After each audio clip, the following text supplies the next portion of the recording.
And we are live. Let me just say this right out the chute. You don't just meet somebody and it's a trauma bond, right? A trauma bond does not cause you to experience Kundalini, legitimate psychic abilities, legitimate. I'm going to talk about that. And yes, there's scientific research into that. There has been for a while. They don't talk about it on TV, but legitimate psychic ability, psychic dreams, a radical increase of deja vu, out of body experiences, astral traveling, heart chakra opening, non-dual merging with the universe, plus all kinds of weird outward paranormal experiences. A trauma bond does not cause that.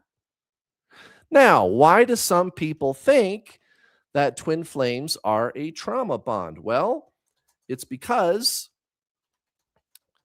I dare say upwards of 90% or better of the people online in the so-called twin flame community who think they met a twin flame did not. And it was just some traumatic experience that they had. And where the confusion lies is something called ego death. So I just wanted to make that introduction right out the chute. You don't just meet somebody and have those things happen. Yeah, and somebody in the chat is asking about false twin flame. So there's no such thing actually as a false twin flame. It's just somebody who is not the same soul as you. Twin flame, right? That is the agreed upon definition of twin flame. So somebody who is not your twin flame, no, they're not going to cause those things to happen at all. And what these things are is entirely not subjective. Like, what is Kundalini? What is psychic ability? What is non-dual merging? Is not subjective. These are things that modern scientific institutions are currently describing. So what you're looking at on your screen is peer-reviewed scientific literature, which appeared in a prestigious psychology journal called Frontiers in Psychology. If you're watching me live, there's a link in the description to the English version. If you're watching a replay video, if you're watching like a clip, like a shorter 10 or 20 minute video, and you're watching in Spanish, then you can also read this. So in the description, there will be a link to the Spanish version of this article so that you can see what I'm talking about. There is a rational conversation we could have about how to tell if you really met a twin flame. And nobody gets to decide. Nobody gets to decide what a twin flame is or how to tell if it's your twin flame, including me or anybody else. Nobody gets to decide if the sun rises in the north or the east or the south or from the center of the earth or whatever it is. Nobody gets to decide those things. It is what it is. And again, objectively, the agreed upon long-standing definition of the term twin flame is two people who are the same soul. And there's even a rational explanation for how that could work.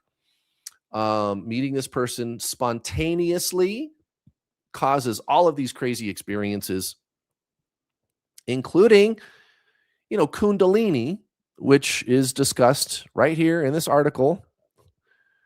They even use the word union in this article. Is it going to let me highlight it? It's kind of at the beginning of this blue section that I have, but you'll see the word union right there. There are prestigious institutions and universities that are finally looking at this and going, hey, guys, we don't think these people are necessarily crazy. There's a lot of people who claim to have experiences like this, but then when you talk to them, when a paranormal researcher or a parapsychologist, somebody like Julia Mossbridge here, who is a paranormal researcher with a million accolades, when she starts talking to somebody like that, she finds out that this person is really having some kind of a strange inward experience, which, by the way, just so happens to be the same type of experience that the great spiritual masters have talked about for a very long time. The Buddha, Paramahansa Yogananda, Krishnamurti, Alan Watts, right? Ram Dass, and now scientific institutions are getting lots of money to do controlled, peer-reviewed research into this stuff. So this is all good news. If you think you met your twin flame, there's a way for you to tell for sure if it's a twin flame. Now, why do most people think it's just a trauma bond? Well, most people are third parties that did not meet a twin flame, and they're looking in on the so-called twin flame community, and they see what I see, which is well over 90% of the people, it's a trauma bond. Or it's some new ager who thinks twin flames is like super soulmates. And it definitely doesn't help that you've got TFU, right? That's about as much that I can stand to say when I use their actual name. It's like speak no evil, right? But TFU, who are not the same soul. They are objectively not the same soul. They are not twin flames. But people like that who just dress the whole thing up in a bunch of new age kind of garb, they decorate it to make it look all new age and stuff, and they love each other, and it's just a conventional relationship, and they go, oh, we're twin flames. Yeah, you bet. You're not twin flames just because you're together and you just decided you're twin flames. How could an objective third party tell? I'll tell you how. It's going to be this. Again, this comes from prestigious universities and institutions.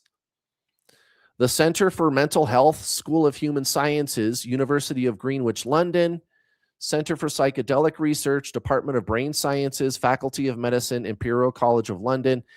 I don't know why there's some kind of an issue here with this web page. Does the Spanish one work any better? Not really. Maybe it's the browser, because it has normally their pictures. It has the pictures of the people. Here, let me try this, I guess. I think my browser is acting up. But here you go. This is the Spanish one. It's kind of blurry when I hold it that close to the camera. Here's the English one. So I don't know. You follow the link in the description. It probably is my browser, is what it is. I'm using Chrome. Let me see what happens when I use Firefox. See if that works any better. Yeah, there you go. Here, let me share my screen. Is it going to let me do that? Hold on. Whoops. Window. There we go.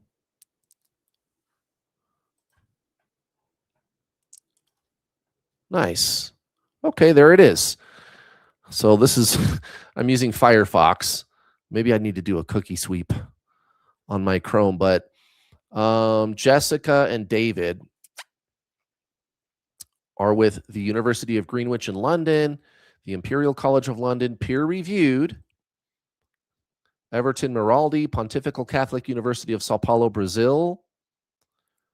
Is it going to work? Is this thing working? No. Come on. Come on. There it is. Okay, sorry about that. Okay, also Lance Storm, University of Adelaide in Australia, Joseph Glickson, Bar-Ilan University, peer-reviewed. These are psychologists and college professors. This is controlled science. They just don't talk about it on TV, guys. They don't. On TV, they lie to you and they tell you, oh, yeah, there's no evidence for extra sensory perception, ESP, psychic ability, Kundalini. That's all made up. Go back to sleep, pay your taxes, and shut up. Really? There's no evidence? Okay, if there's no evidence, then how come there's a bunch of evidence? How come there's people getting lots of money to do controlled scientific research into this stuff? So there absolutely is a way to have a rational conversation about this stuff, you guys. Here's Julia Mossbridge again. She is one such person who is getting funding to do it. Dr. Julia Mossbridge is an American cognitive neuroscientist, author, and educator who works on exceptional human performance, including psi effects, so ESP, right? Psychic ability, notably on precognition and presentiment. She is Senior Distinguished Fellow in Human Potential at the Center for the Future Mind at Florida Atlantic University, member of the Loomis Innovation Council at the nonpartisan Stimson Center, affiliate professor in the Department of Biophysics and Physics at the University of San Diego, and founder and board chair for the nonprofit Institute for Love and Time. Julia Mossbridge. Let me find you guys this other video. I'll put a link in the chat. And if you're watching the replay, you can just go look it up on YouTube. Give me a second. About an experiment that they've done in a laboratory setting, proper scientific controls, and it was duplicated thousands of times, and they got the same result each time. It's been duplicated all over the world. And it demonstrated that, yes, there is psychic ability. That does exist. We have the technology and the tools now to demonstrate these things, to measure these things, to observe these things. It's not just made up anymore. There it is right there. I found it.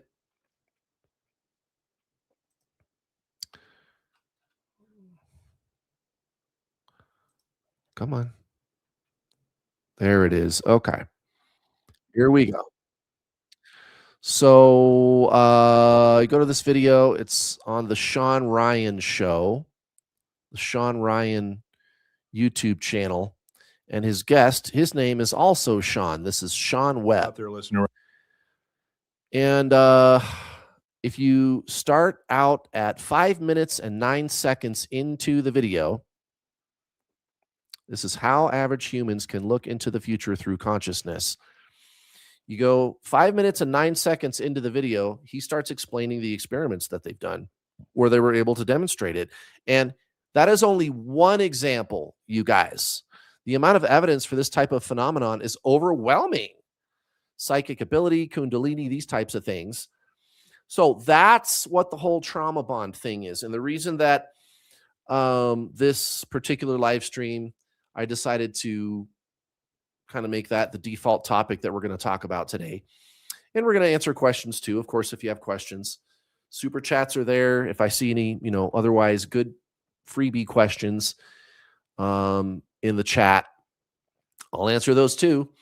But I've noticed, like, on my social medias lately, like Facebook and YouTube, especially Facebook, a very high number, which is, I don't know, 8, maybe 10 in the last 2 days. People that have said, oh, it's just a trauma bond. And it's some person who's just an outside observer. It's a member of the general public. It's not somebody that's particularly spiritual. It's somebody who maybe just watched the Netflix documentary with the two people whose names I don't want to use, right? TFU. They are not the same soul. They're not. So I don't know. There's something, I don't know, maybe some major institution released another documentary about the topic of twin flames, and it's kind of trending on the internet right now. I don't know. what's happening, but I notice stuff like that. Like you'll see a flurry of, I thought this was a cult, right? I'll get like 10 of those over the course of 2 days out of hundreds of comments that people leave on just Facebook alone. I'll get 10, which is a sharp increase in one particular type of statement, right? 10 out of hundreds. But still, I noticed that. Like, you don't really see that a lot. It'll be all of a sudden like 10 of them in over the course of 2 days. People going, isn't this a cult? I remember that when the Netflix documentary came out. And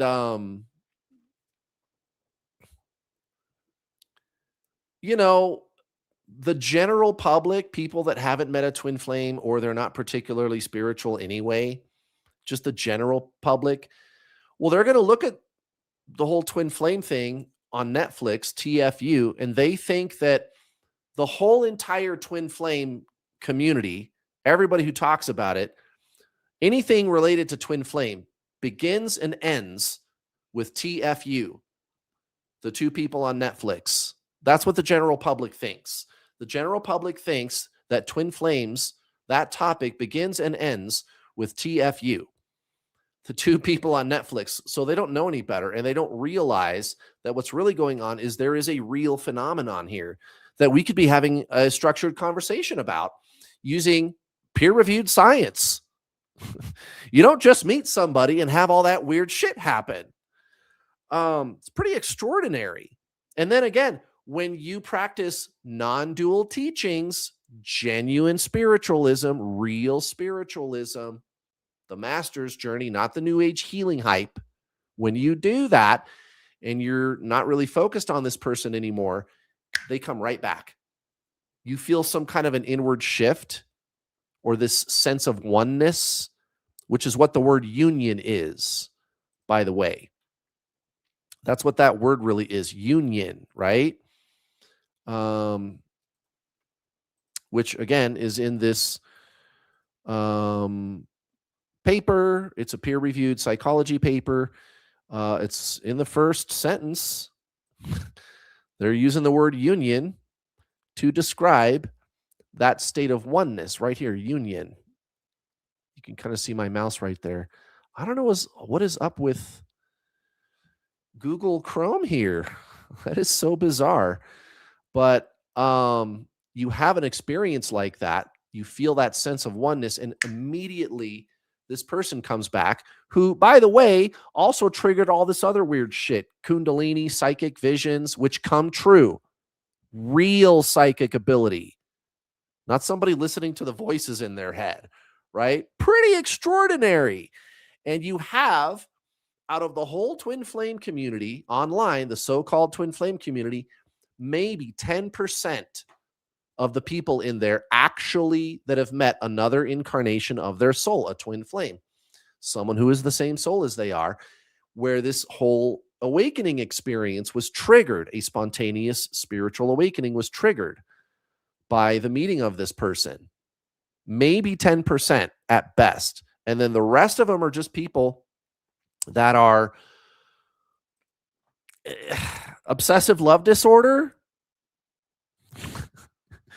They're just obsessed. It is, in the case of those people, just a trauma bond. Yes.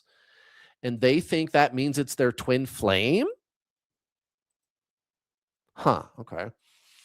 Or the New Agers who think it's just a conventional romantic relationship where you're going to just have crystals and talk to the voices in your head and call them spirit guides. And, I don't know. They got a copy of the Bhagavad Gita, but they've never read it. A New Ager, right? They dress the whole thing up in New Age kind of decor. And it's just a conventional romantic relationship. That's over 90% of the people who say they met a twin flame. Now, what's up with the whole trauma bond thing? Well, the trauma bond thing, maybe the connection that people who are truly just obsessed and not having a spiritual awakening, maybe the connection that those people are making is the ego death part, which most people refer to that as dark night of the soul. And you can only have one. You can only have one, and here's why. What exactly it is that makes ego death, also known as dark night of the soul, what it is that makes an ego death into an ego death, what is it that constitutes an ego death is not just suffering. After the suffering,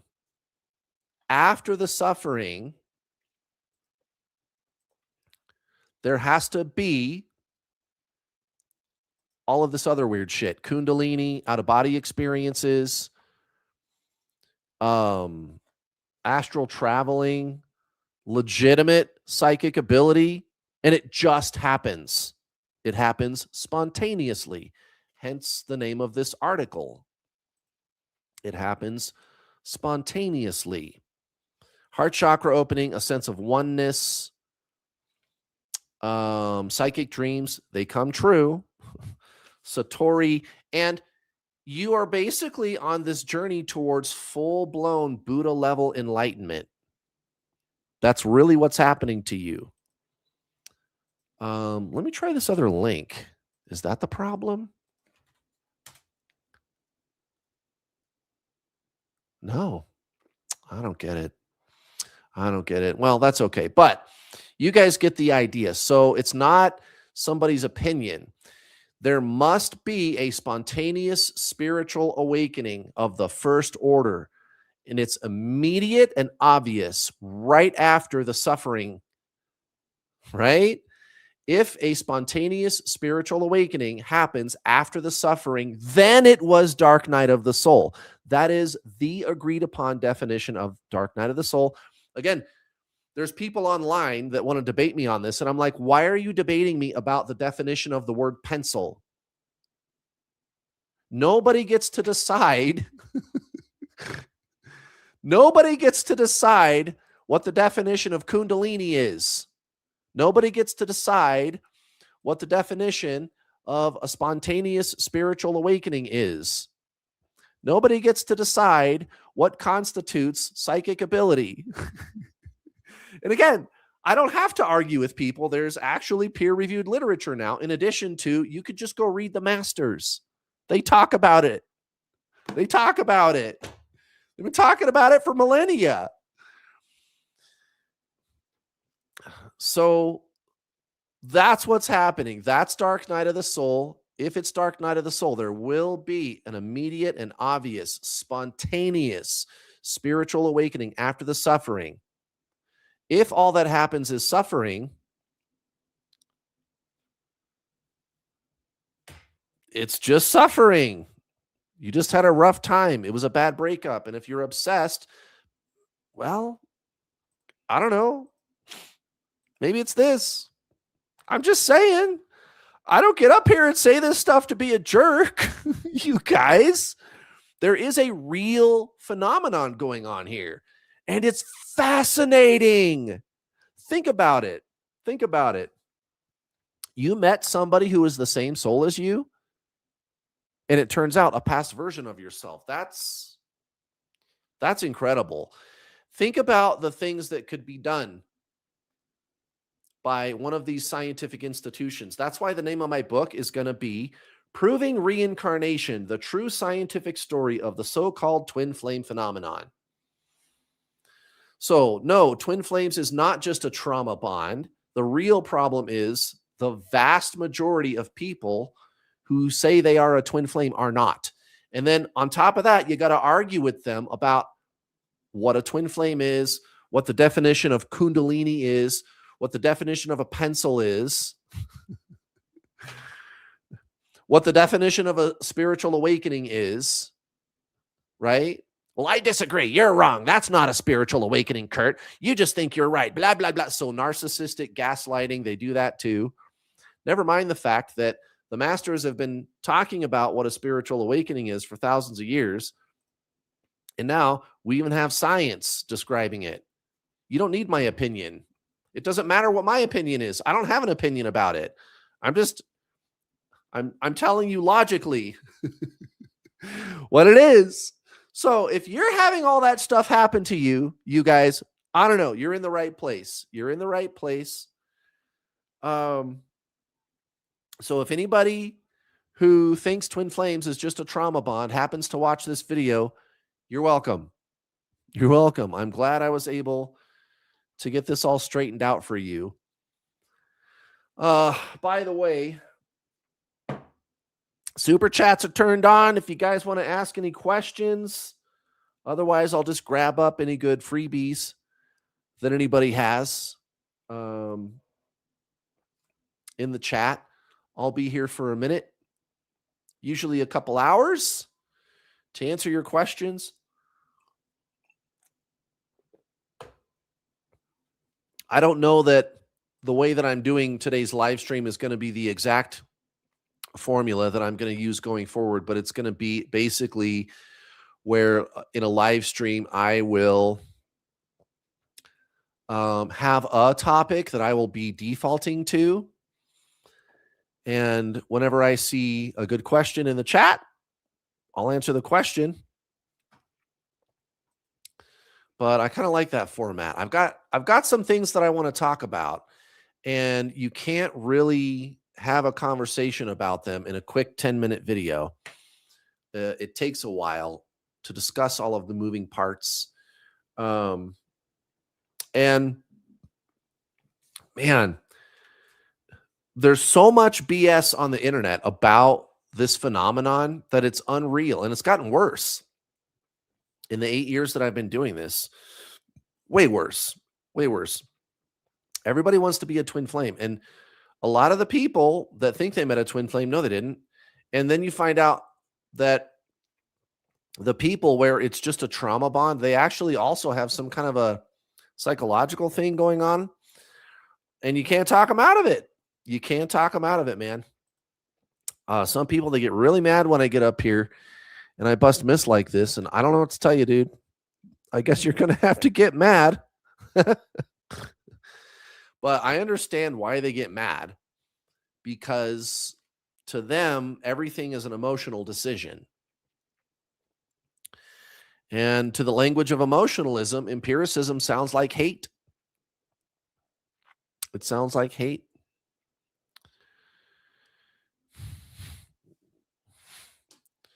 Well, anyway, guys, let me know if you got any questions in the chat.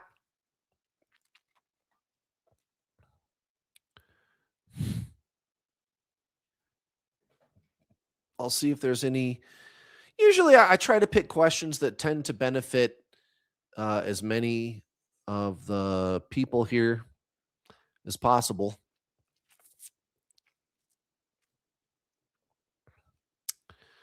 But yeah, I want to talk about so many things, you guys, on these live streams. All the twin flame couples, they are not twin flames. They're not. Or twin flame coaches who are not twin flames, telling you to do a bunch of healing and all this kind of stuff. It doesn't work. It doesn't work, guys. Here's a decent question. I kind of like this one. What if you have experienced a partial Kundalini awakening while meeting your twin flame? So I think what you might be talking about, PJ, because I've seen this happen many times, is the Kundalini comes up to your throat chakra and it kind of stops right there. Let me know in the chat if that's what you're talking about. So Kundalini, one of the best ways that I've ever come across to describe what that feels like is it's like there's a water pipe in place of your spine. And at first, nothing's happening. And then all of a sudden, it feels like somebody turns the water all the way on all at once. And you feel the water moving up the pipe. You feel the energy moving up your spine. It's a physical sensation. It's not emotion. It's not like like a sexual rush either. It's not biochemical. Now, when I say it's a physical sensation, what I mean is you feel it, but it's not your body. It's not your body. And again, there's people that are going to try to debate you about what Kundalini is. I've come across them so many times. And I don't understand it. Like what, like why? Like, really? Your argument is going to be semantics? Really, that's what that is, semantics. Well, I think Kundalini can be this, or they had sex with this person who they think is their twin flame and they had an orgasm and they go, I had Kundalini. And I go, did you experience this? Did you feel that surge of energy moving through your spine? And they go, no, but I had Kundalini. You did not have Kundalini. A surge of energy through your spine is Kundalini. No, that's not true. You just think you're right all the time. Blah, blah, blah, blah, blah, right? This is the twin flame community. That's the twin flame community, guys. I've been doing this for 8 years. And that's the kind of conversation you're going to have with people. The dictionary, agreed upon dictionary definition of the word pencil, be damned. The agreed upon definition of the word Kundalini, be damned.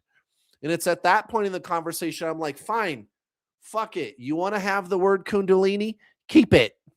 If you want to call whatever you experienced Kundalini, do that. I'll call what I'm talking about a ham sandwich. Okay? Because I'm talking about the thing. You feel this surge of energy moving through your spine. And this book that I'm showing you on your screen, why I am showing this to you is because what I generally tell people about a thing like Kundalini is, well, if you really want to know what that is, if you really want to verify if what I'm telling you is true, go read an old book that was published before 1970. Because the 1970s and 80s is when a lot of this feely-good new age stuff kind of started to infiltrate the spiritual community. And it became, oh, it's anything you want. If you think you're a unicorn, then you're a unicorn. And I see this all the time too.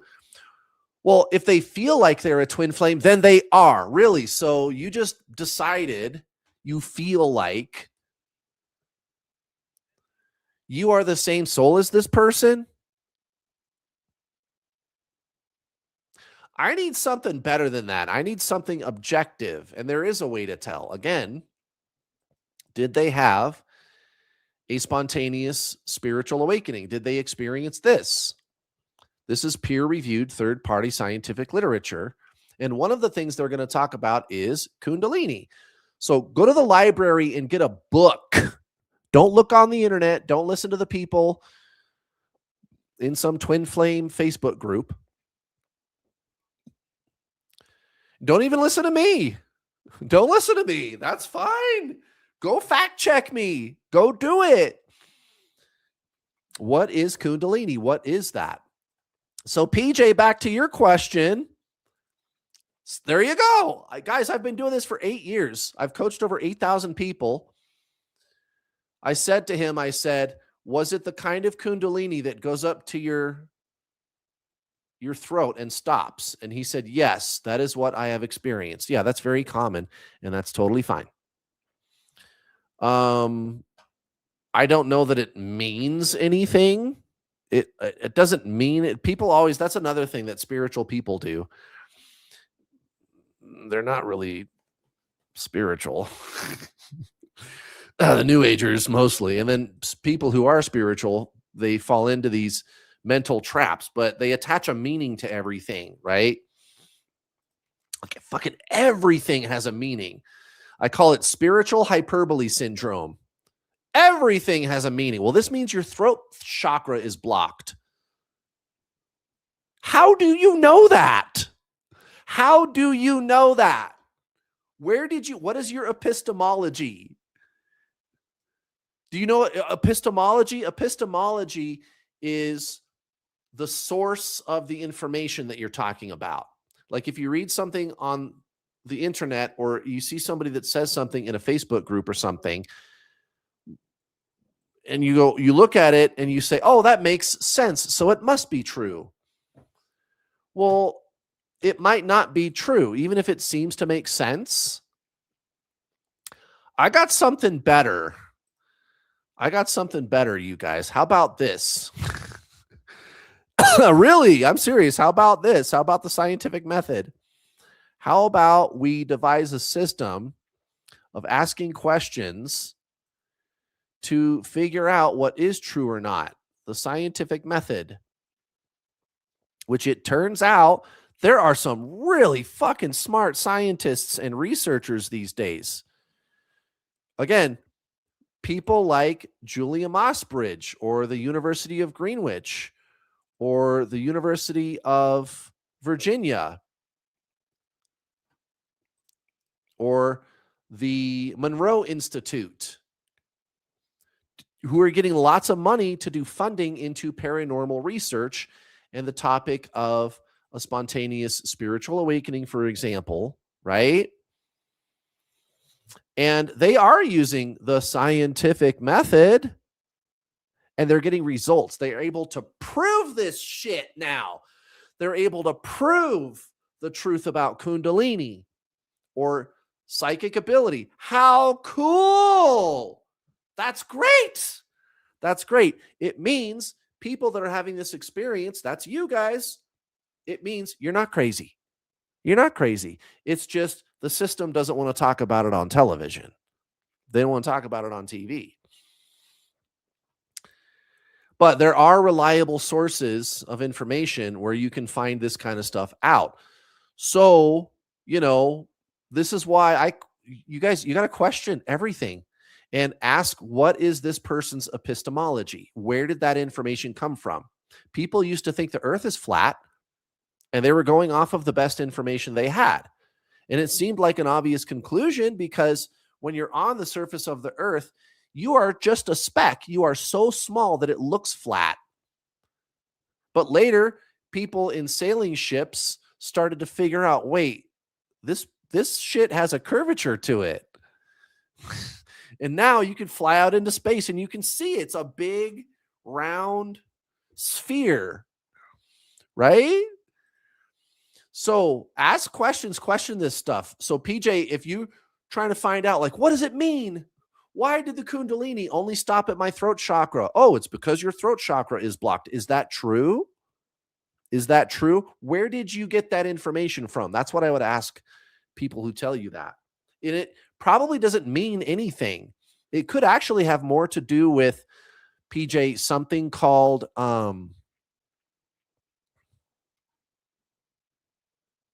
human design. Human design. You're having Kundalini that stops at your throat. That's very, very common. Very, very common. I think it's just because different people are built differently.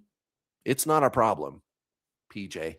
When that's happening, I've never seen any problems with it. The students that I coach in my programs who have had that happen, they don't have any difficulties slowing down and practicing presence and getting your twin flame to start talking to you again. They haven't had any problems with that. I haven't seen anything indicating that it's, oh, your throat chakra is blocked or whatever. So I wouldn't worry about it, PJ. It's fine. It's just a different kind of experience. Here's another thing that happens with Kundalini. A lot of people, and I am one such person, you feel the energy moving up your spine. I felt it going out my crown all the way out. But I also experienced with the actual energy moving up my spine, right? So Kundalini, I experienced a sense of anti-gravity also. So it's like there's a big elastic rubber band attached to your whole body. and you can physically feel this force field. It's a force, like an elastic rubber band, pulling and stretching and like pulling you up into the sky or pulling you around, this energy force attached to your whole body as I was having the Kundalini. Here's another interesting thing that happens with some of the people that have Kundalini. Once the Kundalini starts, it scares them. They're afraid of it because they don't know what's happening to them. And they think it's weird, and they think there's something wrong with their body or they're getting sick or whatever. And so they resist it. They build up all this resistance, like, oh, why is this happening? Oh, right. And they experience physical pain. So they'll have like hot and cold flashes or nausea or something like that. And I think that might be the reason why you'll also see New Agers on the internet claiming that nausea and headaches and hot and cold flashes and all these kinds of things, body aches, joint pain, they claim that those are spiritual ascension symptoms, and they are not. Because you can have those things without Kundalini. But the difference between those types of things and Kundalini is there has to be the actual energetic Kundalini in your spine first. And then there could be physical symptoms. Yes. And that always happens when the person resists it.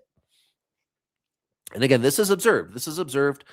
I've worked with 8,000 people over the years. Yes, I really have done that. Maybe we should talk about that real quick. Let me show you guys something.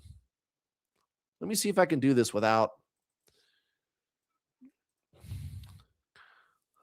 Let me just respond to something here. Because some people, hey, you don't know who the fuck I am. I guess that's a fair question, right? Kurt, have you really coached 8,000 people? That's a lot, okay, that's fair.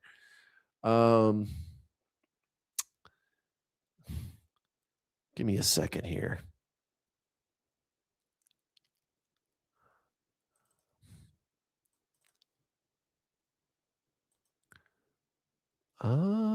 What did I do with it?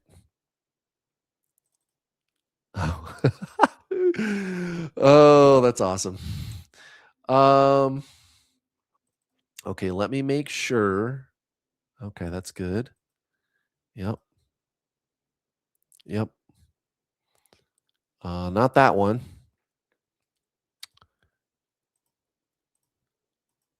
Okay. I don't know why this person. Huh. Interesting. I'll just take that out of there for right now. Okay.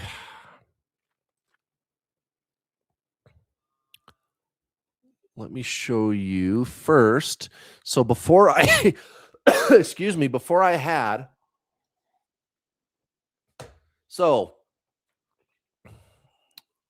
I am now going to talk about, yes, I have really coached over 8,000 people in my Twin Flame coaching program. Here we go. I'm going to share my screen with you.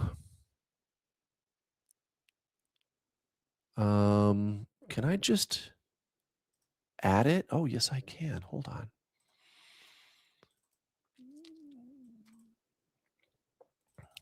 There it is. I'll just do it like that. All right.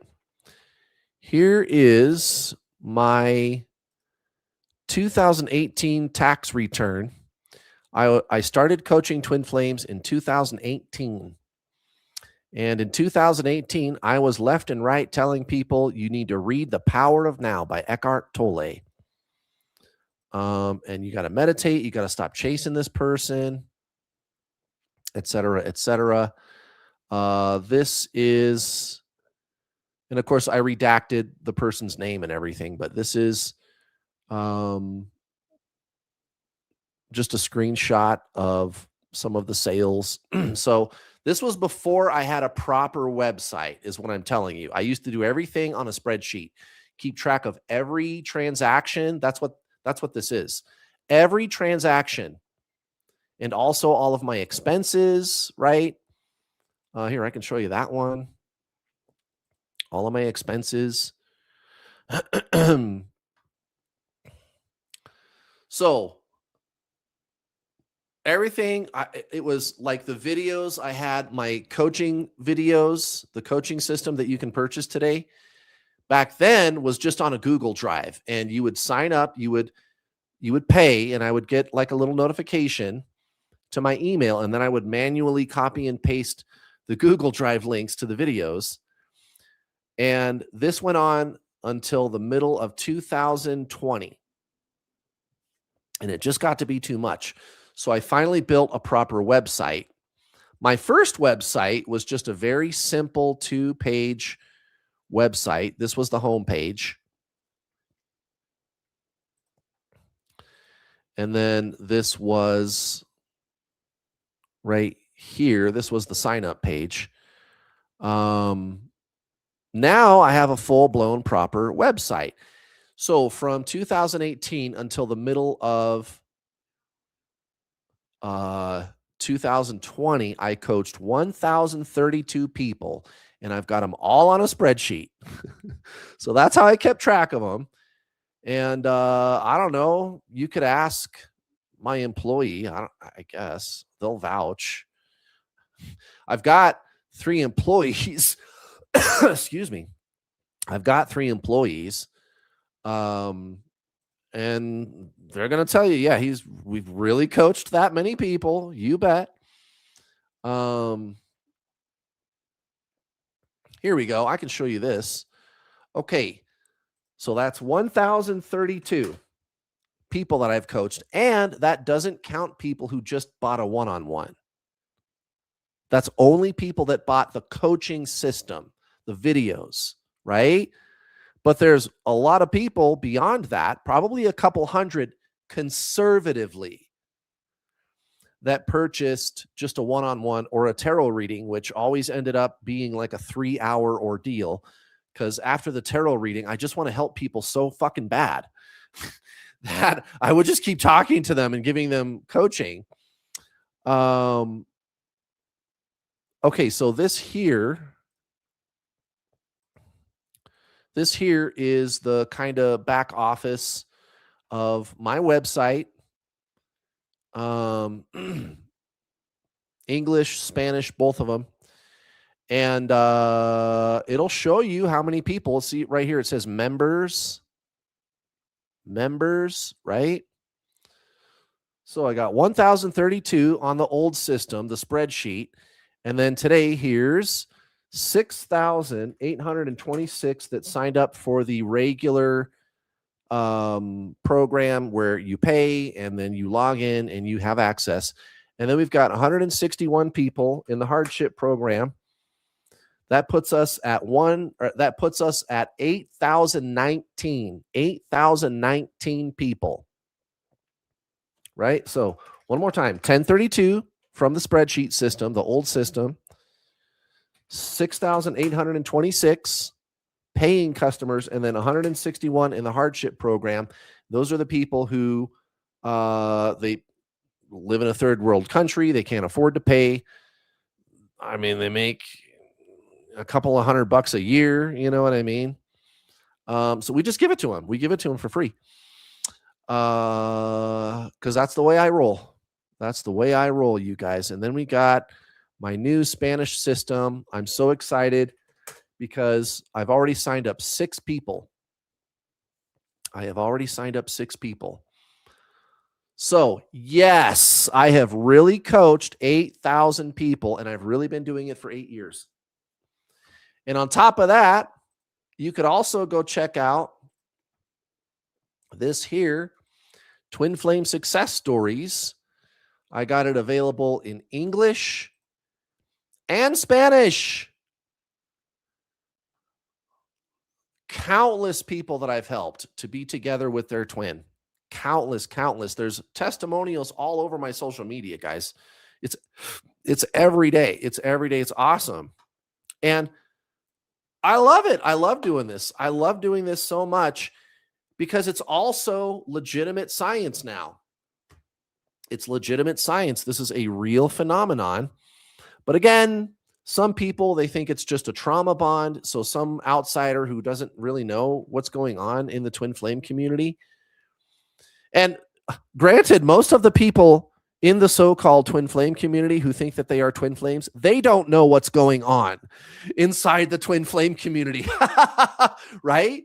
Because again, it's well over 90% of the people who think they are a twin flame are not. And then you have the rest of the people in there who are. They are having a spontaneous spiritual awakening. And I think it's really fascinating. The name of my book is going to be Proving Reincarnation, the True Scientific Story of the So-Called Twin Flame Phenomenon. Okay, super chats are turned on. If you guys want to ask any questions, that's a great way to get my attention. Really good. Here's a question that I see a few people asking in the chat.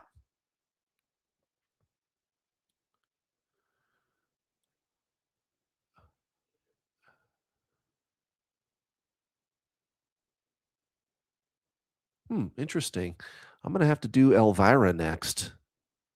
I like what Elvira's talking about. All right.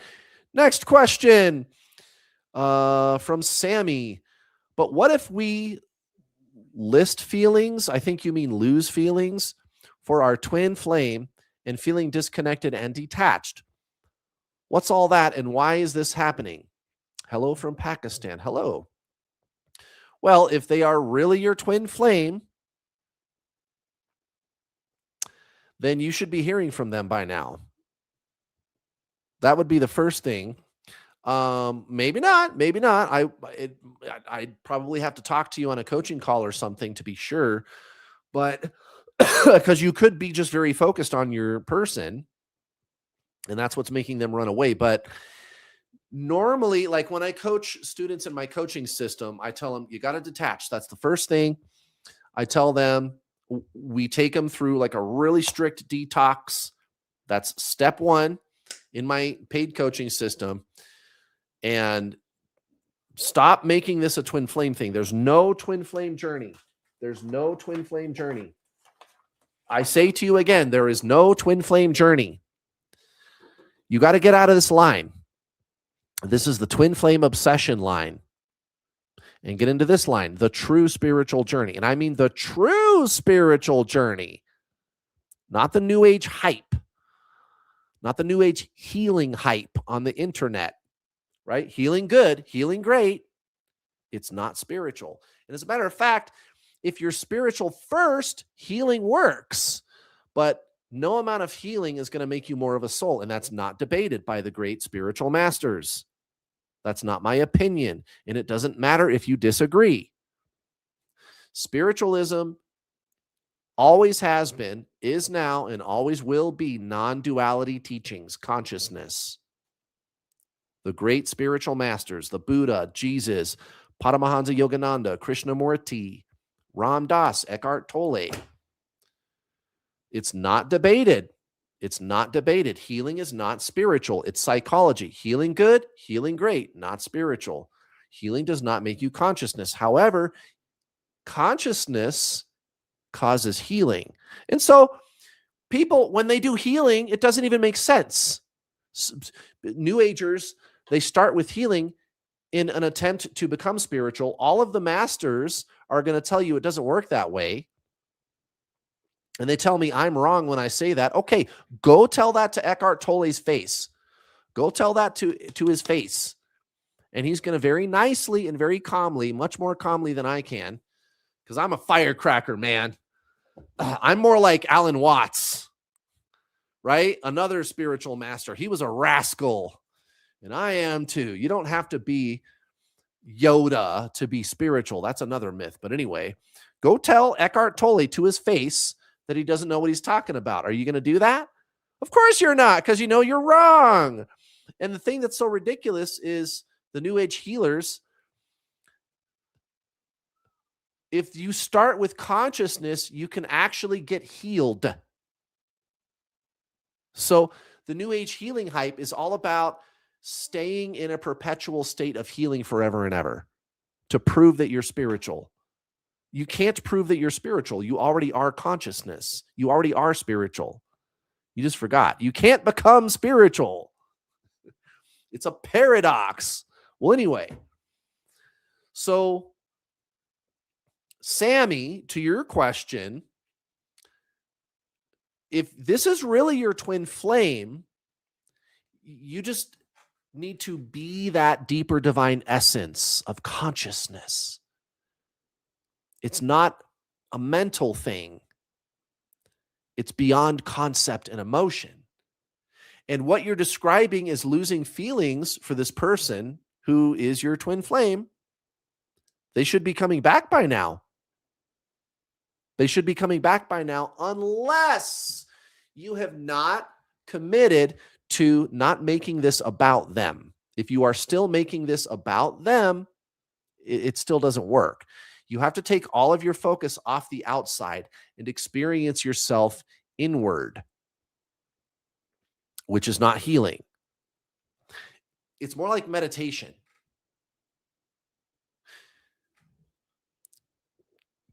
You are aware that you are awareness. So there's thoughts and feelings going on, right? And you say, why am I thinking that? Why am I feeling this way? Right, but who's asking? What is aware?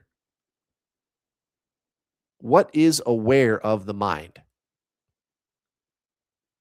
Anybody in the chat?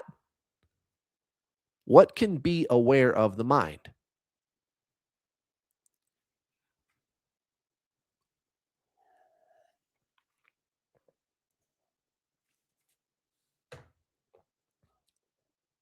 Anyone? Consciousness, the soul. Thank you. Good answers. The soul, consciousness, the conscious observer. Exactly. And somebody in the chat is going, well, if you lose feelings for your twin flame when you come into union, why are people still marrying their twin flame? I don't know, because it's peaceful. There's nothing wrong with emotions at all, but you will be incapable of feeling emotions towards your twin flame. It's just not a conventional relationship. It's not. In fact, it's not a relationship, actually. Yeah, you can marry your twin flame, but there's no dynamic between you. Oh, man, this really triggers some people in the so-called twin flame niche who are not twin flames.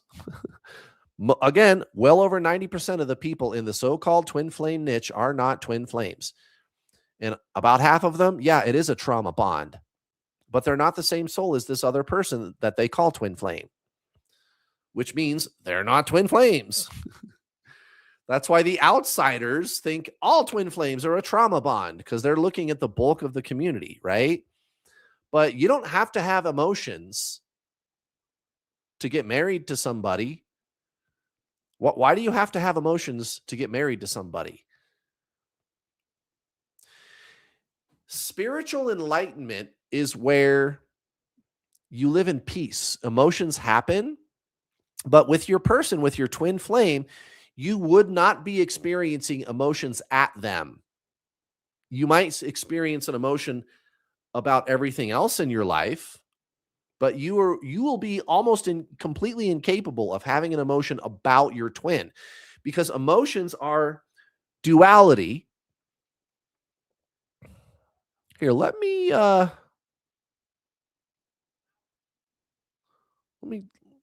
show you guys something. Here, let me show you a little something. The mind is duality, and so it is thus outwardly focused. Here we go.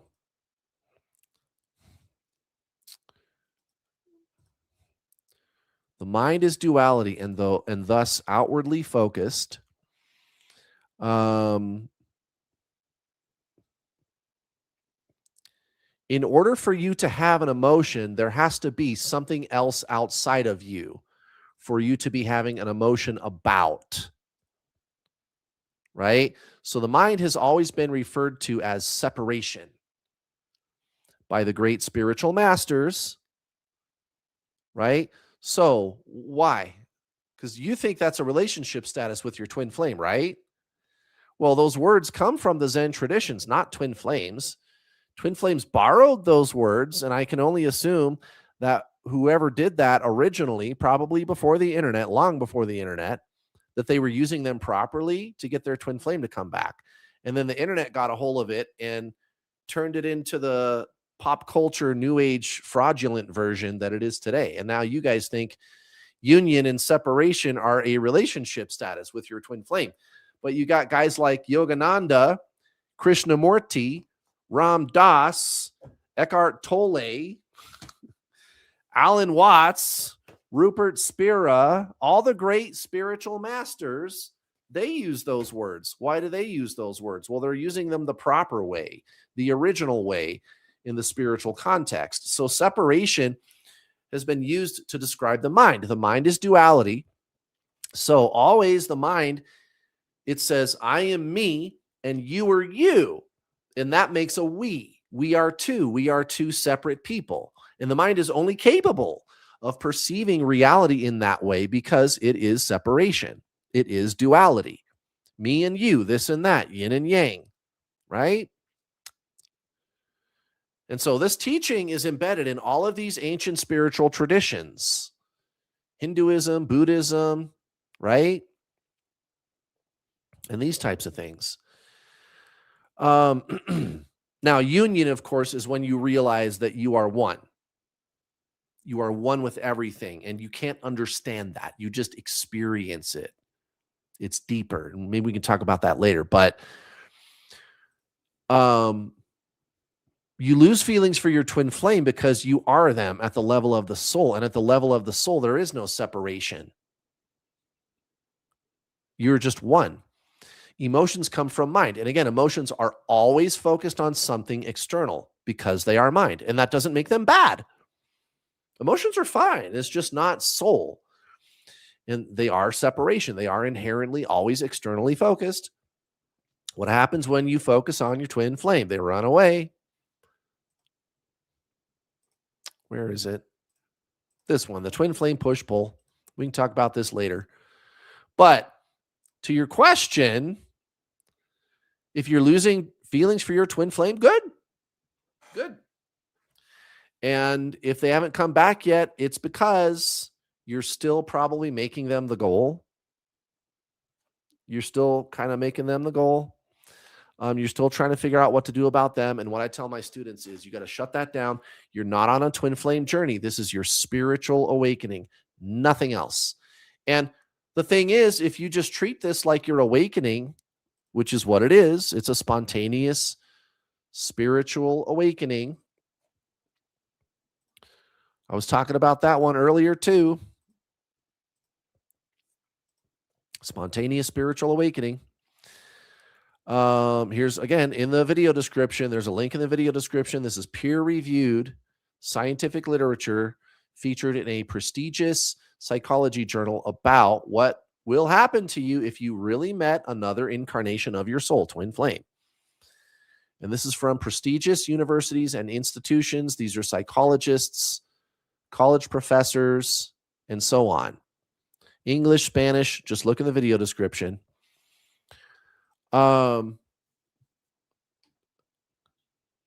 You stop making this about the person, stop chasing them, stop making them the goal, and just remember who you are beyond mind. Do the master's journey and make it only about that. Make that your only purpose. Your twin flame will come back as a byproduct of your doing that. You're not doing anything to get your twin flame to come back. And yes, you will stop having emotions about them. You will. It's like you're by yourself, but they are there. And you're just feeling peaceful all the time. It's the soul, not the mind. The mind is emotion. Happy, sad, good, bad, happy, mad, good, bad, right? The soul, it's only one. It's not two. It's not happy, sad, good, bad. It's not duality. It's not happy, sad, good, bad, right? It's the one. It's the oneness, right? In spiritualism, they call that the source. And you just feel peace, and that's it. And there can still be emotions going on around you, but you won't be having them about your twin flame. You will not. Okay, next question. MJ, thank you for the super chat. I was diagnosed with breast cancer last June. Oh my God. That's awful. I hope you're okay. Well, I mean, you're still alive. Jesus, dude. That's not the news I wanted to see today. I'm sorry that's happening. That's a very difficult form of cancer, too, man. That's take care out there, my friend. I hope you're doing all right. 2 months later, his sister was diagnosed with breast cancer. Is this a twin flame connection? No, that's not a twin flame. That's pure coincidence. Pure coincidence, my friend. The only way to tell if it is another incarnation of your soul, twin flame, the only way to tell is if you are having a spontaneous spiritual awakening. Once again, peer-reviewed scientific literature, which appears in a prestigious psychology journal from psychologists and college professors, the University of Greenwich in London, the Imperial College of London, peer-reviewed scientific literature talking about leaving your body, out-of-body experiences, kundalini, becoming psychic, real psychic ability, not listening to the voices in your head, but you just know things. You have this weird, eerie knowing. It always emanates from your chest, sometimes your solar plexus, but there's information maybe about the future. And then it comes true every time. And it happens spontaneously, right? Psychic dreams. So you dream about, it's usually pretty mundane stuff. When I get them, I'll be dreaming about going to the grocery store and I wasn't planning on going.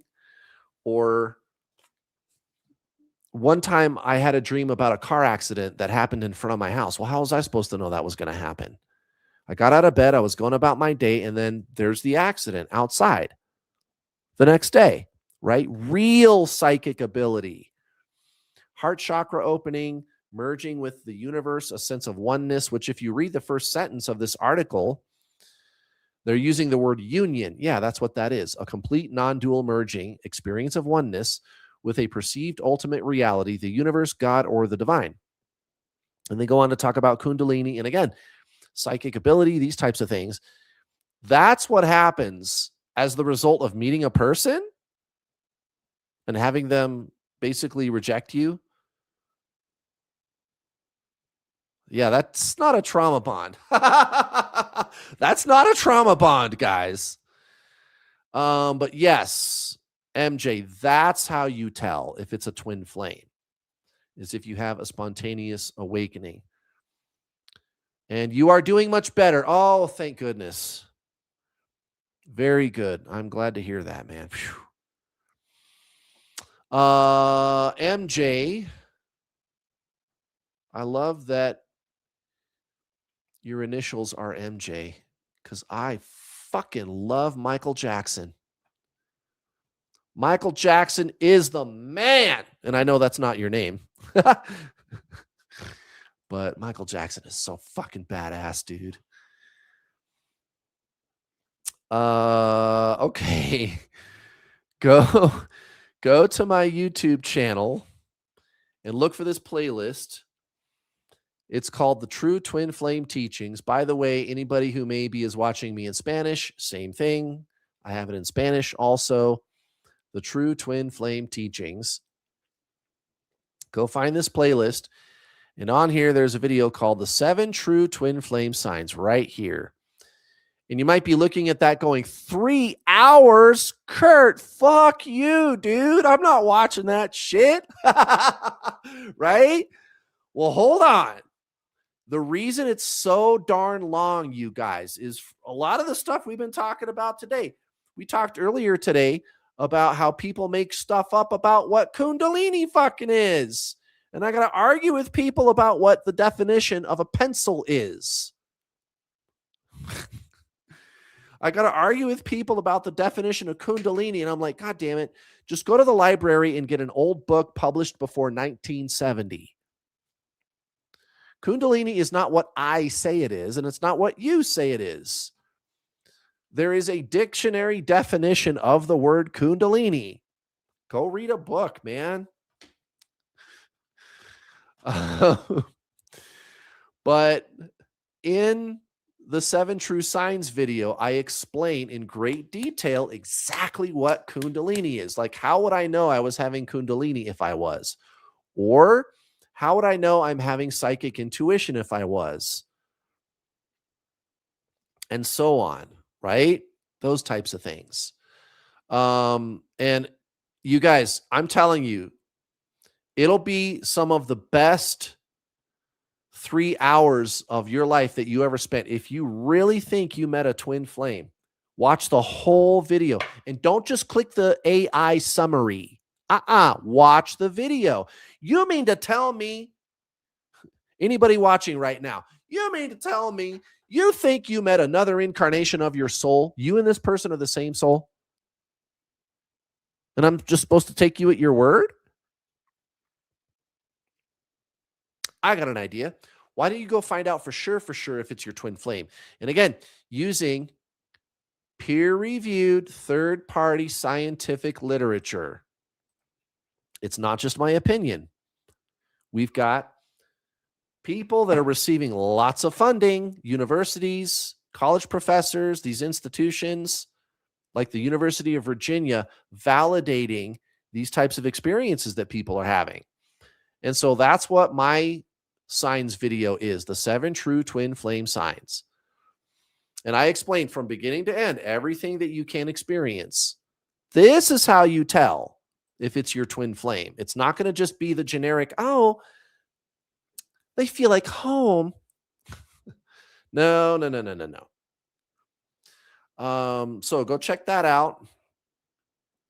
MJ. Oh, you like Michael Jackson too? Right on. We're going to be best buds, you and I.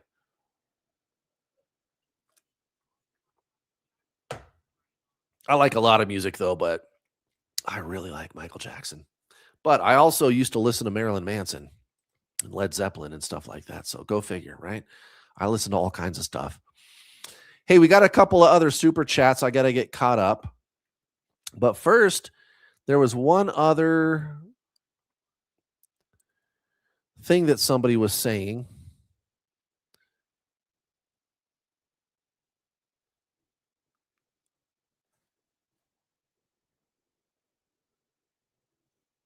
I think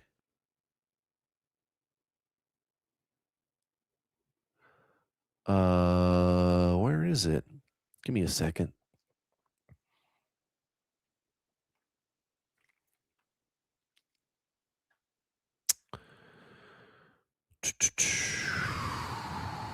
By the way, only 80% of the people that are having a spontaneous awakening have Kundalini. But there's a lot of other things that can happen, and you need to get most of them.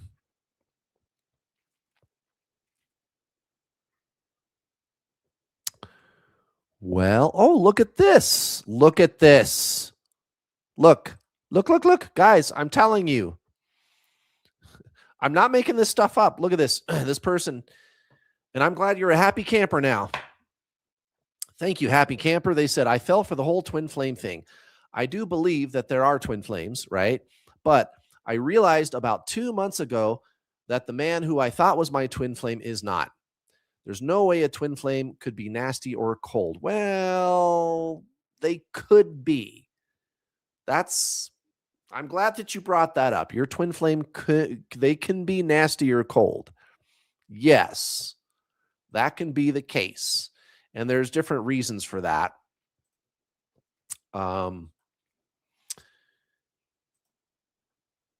Again, this is how you tell. It's not if they're nice to you. It's if you're having a spontaneous spiritual awakening. Um, but that's not really what I wanted to talk about.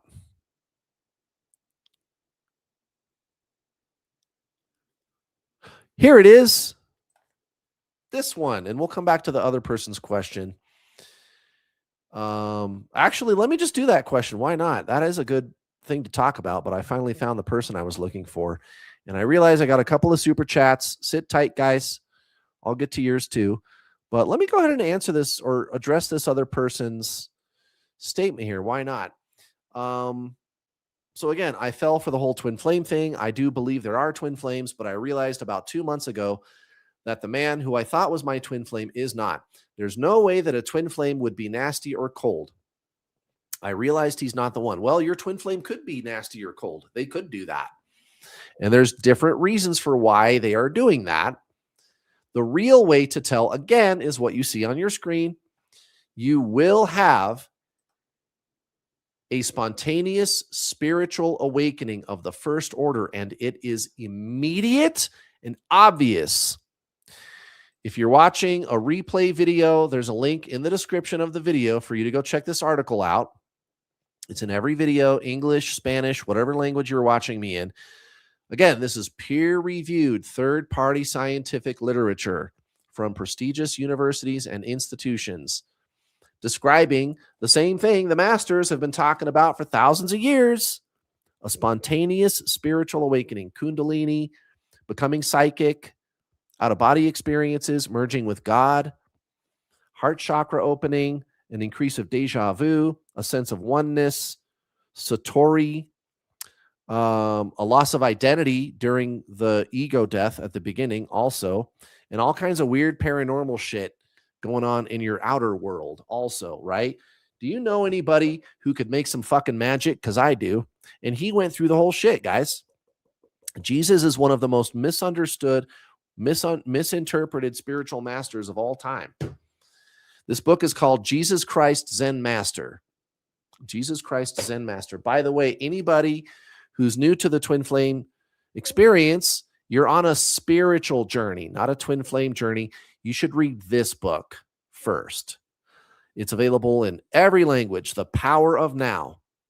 The Power of Now by Eckhart Tolle, who is essentially the modern day Buddha. There was actually somebody on my Facebook page the other day, I think it was just yesterday, and she goes, "Did you just call Eckhart Tolle the modern day Buddha?" You don't know what you're talking about. I just deleted her stupid comment. Yes, I called Eckhart Tolle the modern day Buddha, and I'm still doing it because he is. These are the master's teachings. It's the same shit Buddha taught. Same stuff. You're not your mind. And if you really met a twin flame, they're going to trigger this, which is a very well understood phenomenon. Now, if your twin flame is being cold and nasty, why would they be doing that? Well, there's two reasons. Number one, the twin flame push-pull. They just need to get the hell away from you, and they don't know why. Right? And people attach all kinds of psychological reasons to why their twin flame runs, and that's not it. It's not that, guys. It might look that way, but we did this last week. I'm going to do it again. Let me know in the chat if your twin flame gave you a reason in the chat the first time they ever ran away. Put a number 1. If they gave you a reason, even if it's a stupid reason, good reason, stupid reason, I don't care. Put a 1 in the chat if your twin flame gave you a reason the first time they ran away. Number 2, people, they didn't give you any reason. They just ghosted. Nothing. They just, whatever. I got to go. No reason. And I mean literally no reason. Put a 2 in the chat if that's you. 1 in the chat if they gave you a reason, even if it was a dumb reason. 2 in the chat if they didn't give you any reason.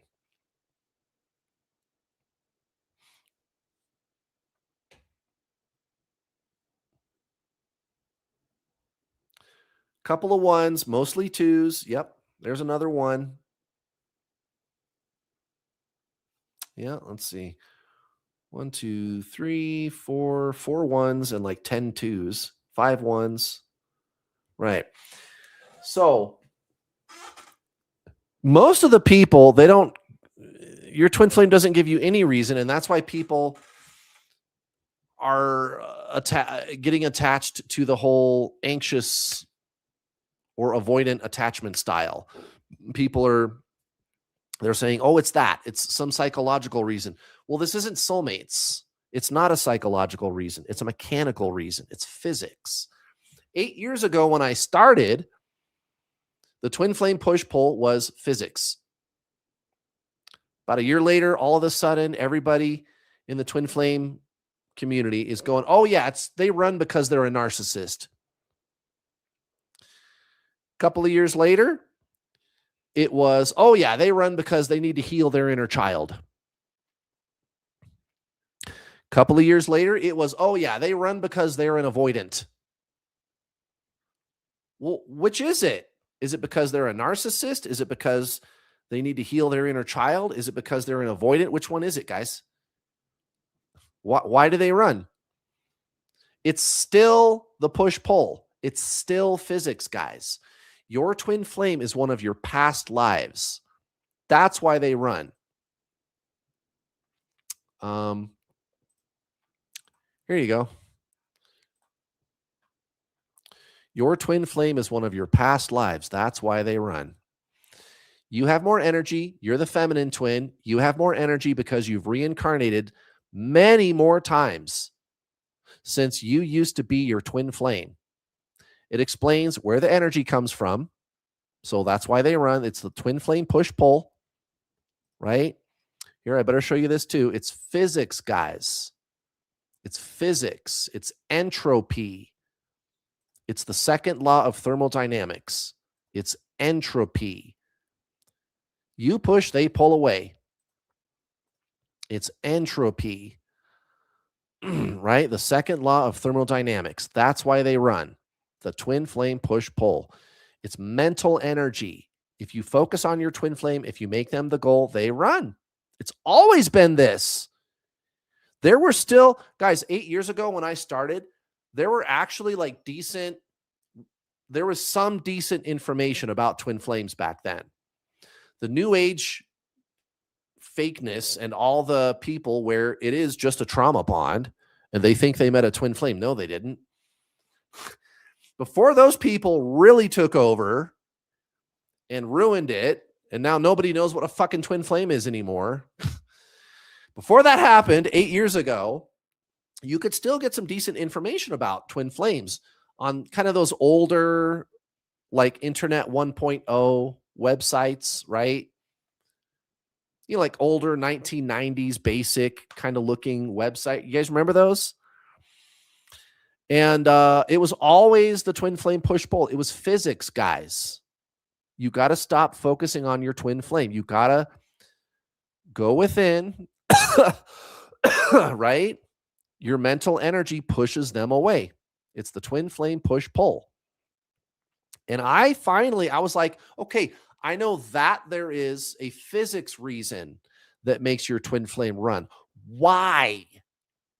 I have more energy than they do. How did that happen? How did that happen? How did I get more energy? And then one day I figured it out. I was thinking about, well, I'm going to reincarnate someday. And I don't want to go into the future because the New World Order, they want to take us all into tyranny. And I don't want to deal with it. And there's no time on higher planes. I'm going to go back into the 1930s or something, you know? Oh shit. Wait a minute. You can do that.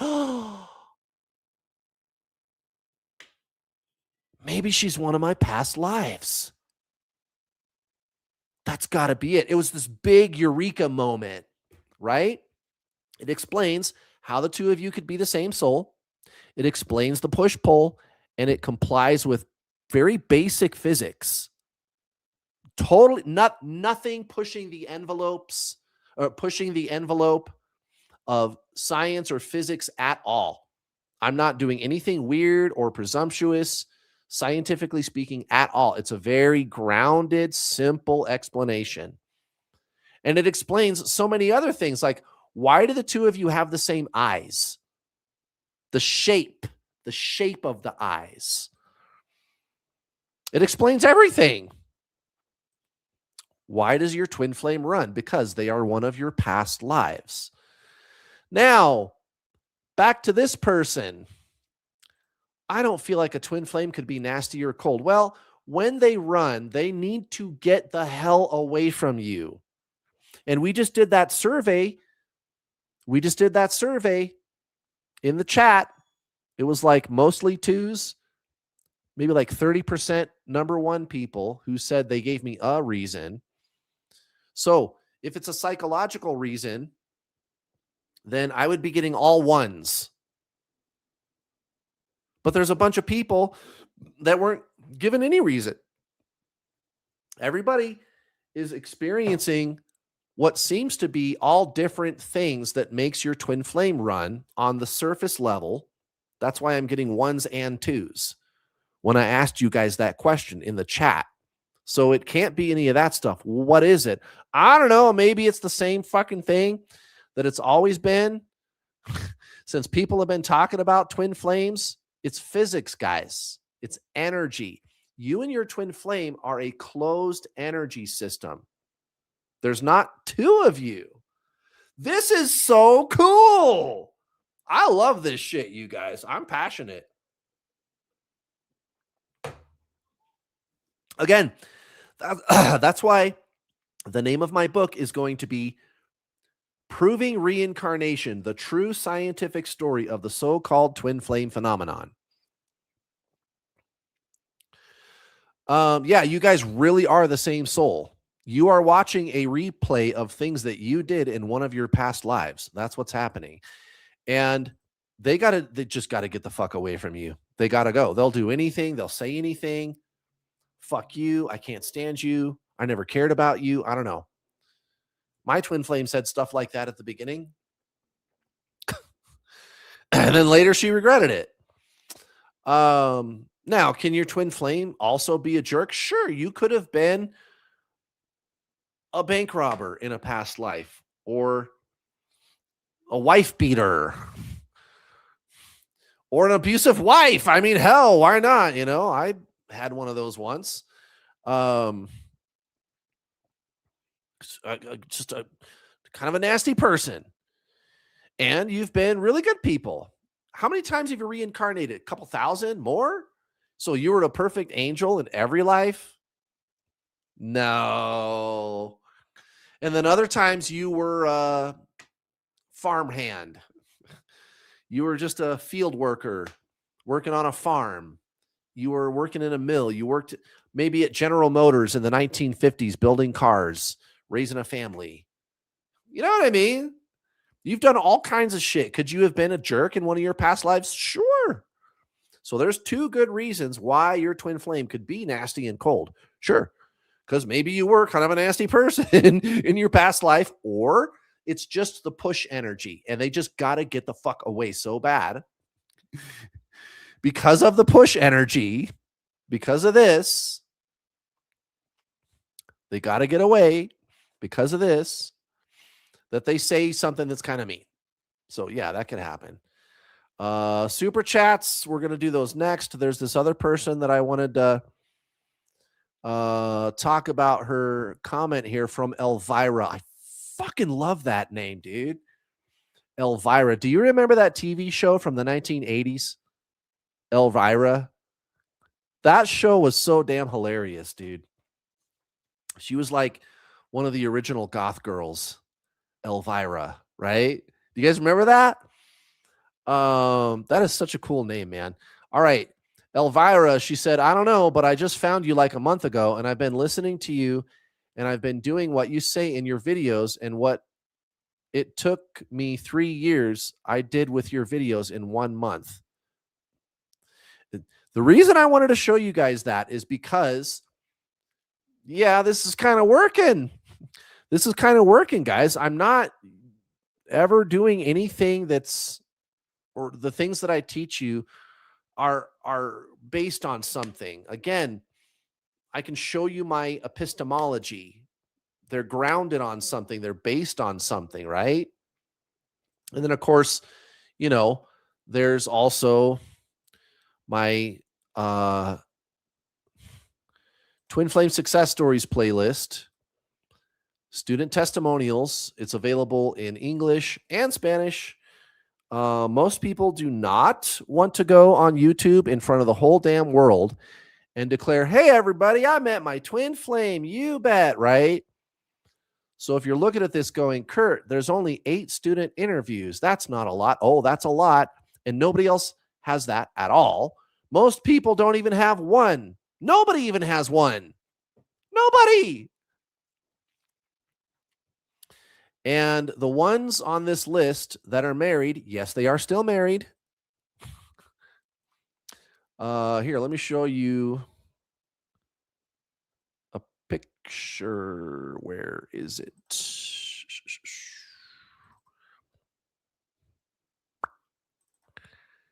That's not it.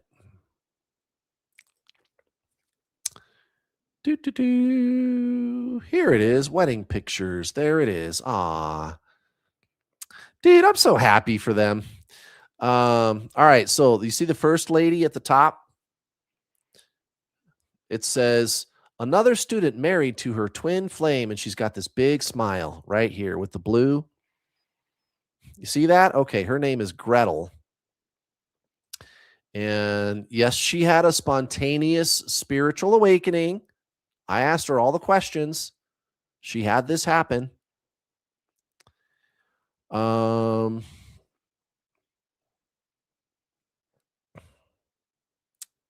I add anything else? Yes, I can. How about that? All right.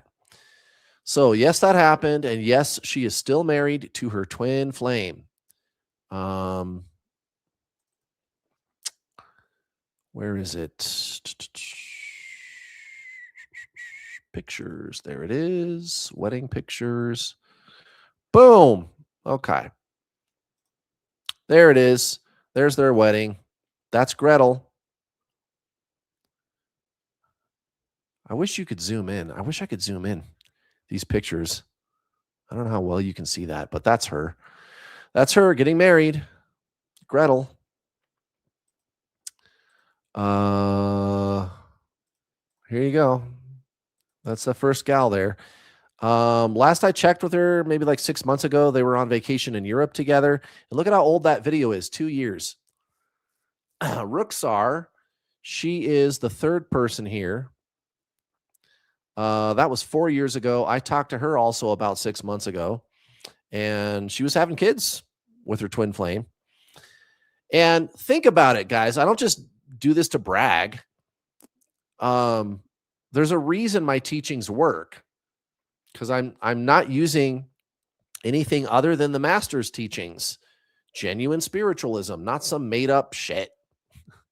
And I'm not sorry, okay?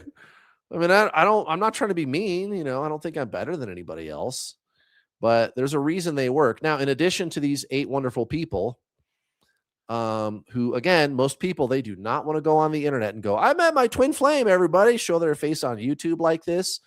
That takes balls. And none of these people have balls, literally, right?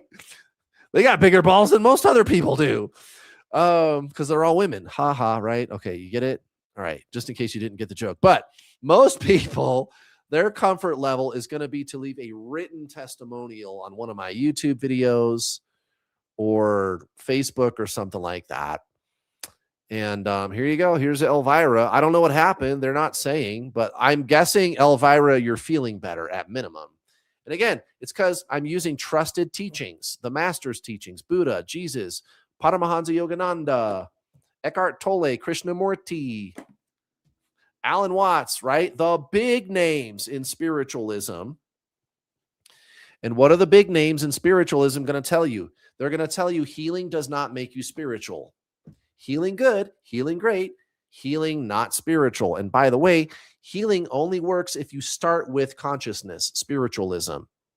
That's what's so hilarious about the new age healing hype on the internet, coming from nice enough people. I'm not trying to be mean, really. It's just, it's not spiritualism. Spiritualism is the remembrance that you are consciousness. Healing is doing different things with your mind, changing the thoughts, changing the emotions, right? Healing, psychology. Spiritual is where you remember that you're not even any of that. You're not thoughts or emotions. You're consciousness. And that's what all the masters are going to tell you. And this isn't debated by even the scientific world, guys. Even the scientific world now, right? Yeah, these guys, they know what spiritualism is. It's an increase of consciousness, and these are psychologists. This is peer-reviewed scientific literature. Again, I'll link this in the video description for you down below. What is spiritual? But yeah, guys, that's why my shit works, because it's the conventionally accepted spiritual journey. You're a soul. You and your twin flame are the same soul. It's not hard to figure out, you know. But again, the healing hype on the internet, I don't even understand it, because none of that shit works unless you have awareness first, consciousness, awareness. Even a psychologist will tell you that. There has to be some self-awareness for you to be able to look at the mind. So the people that are pushing the healing hype, they're never going to be healed, because they're putting the cart before the horse. They are doing healing to become consciousness. It doesn't work that way. And that's not debated by the great spiritual masters.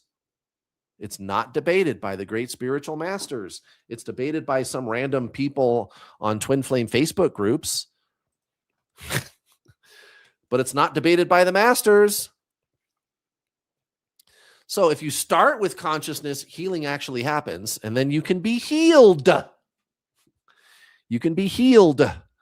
Past tense. Past tense. All right.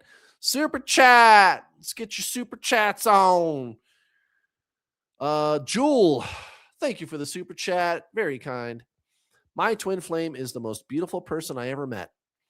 Every time I lose my feelings, then see them again, I can't resist the magnetic pull, and all those feelings come rushing back. What can I do? Yep. I've encountered this one before. It's kind of a tough one. It is, because your twin flame is like really fucking good looking. It's difficult because the body is in control. Hormones, right? You see them and you're like, oh, damn. They're fucking hot. I want to say this, by the way, for the record. I've given a twin flame test to so many people. And again, it's objective. It's not my opinion. I don't decide what a twin flame test is. It's been observed by even science now. Again, third-party, peer-reviewed scientific literature, once again, about what a spontaneous spiritual awakening is. And again, all they're doing is describing the same thing that the spiritual masters have been talking about for a long time. All of these weird inner experiences that you have, right? Spontaneously becoming psychic, legitimate psychic ability, not listening to the voices in your head. Kundalini, psychic intuition, psychic dreams, an increase of deja vu, out-of-body experiences, heart chakra opening, a sense of oneness. You feel like you're one with everything, and it's not an emotion. And all the weird paranormal stuff that happens outside. So I give people a twin flame test, and I'll probably start doing those again at some point in the next couple of months, by the way. I need more data for my book. But I know that they had a spontaneous spiritual awakening. Again, link in the video description, if you're watching, there's a link in the video description. This is peer-reviewed scientific literature from prestigious universities and institutions, English, Spanish. It's available for you in the video description. This is not somebody's opinion. It's now part of scientific record. There's scientific institutions, universities, colleges, PhDs looking at this weird shit now. And they have been for a while, since the 70s. So I find this person actually is somebody that met their twin flame. And then they show me a picture of them and their twin flame. And I'm just going to say this in the most objective way possible. And I mean that. I mean it to be completely objective. But have you ever seen two people walking down the street holding hands, usually a man and a woman, right? And it's just a regular conventional relationship, right? But you see, right? A beautiful woman who's with a guy that's not that good looking. And it's kind of a mean thing to say out loud, but you notice stuff like that, like, why is she with him? You know, maybe he's a little bit overweight and he doesn't have any hair. He maybe got like a big bald spot, stringy hair. And me, I went bald too, but at least I shave it. I try to stay looking nice. No, this guy's hair's all messed up and he's wearing ratty clothes. He's just not good looking, the guy. And he's with her, my student. And she's really pretty. She's a good looking woman, really good looking. But have you ever seen people in public? Of course you have. Everybody has. You know what I mean? You just, one of those times where you're like, why is she with this? She could do so much better. Or even the other way around, like a guy that's with a girl that's not that great at all, right? So verified twin flame, right? I've given them the twin flame test. They're for sure having the awakening. And I see a picture of them and it's her twin flame. And he's not that good looking. And she's really gorgeous. And she wants to be with him still.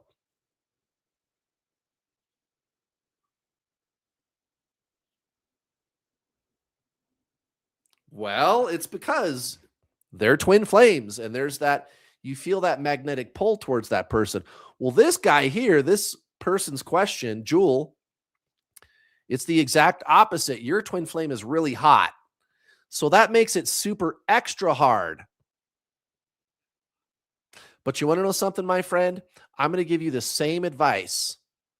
I'm going to give you the same advice. You're not your mind. You're not your body either. You're none of that. It doesn't matter if your twin flame is good looking or just not that good looking. You're going to want them for basically the same reason that my very good looking, beautiful female twin flame student who was a verified twin flame wants her not that good looking divine masculine. She really wants to be with him, right? And that's fine. That's fine. You're not supposed to say stuff like this. I'm sorry. I apologize. But, you know, I mean, I'm just everybody. Everybody has had that experience where you see somebody. But yeah, Jewel, it's just that. It is maybe a little harder. It maybe is a little bit more difficult. I've had cases like this too. I've had this conversation before where I have a student who, again, I give them the twin flame test. They did have the awakening. And also when you detach, and if you really try to do it, you can feel like an inward shift. Like you really feel like this metaphysical sensation of letting go. Immediately the person contacts you. That's a twin flame for sure.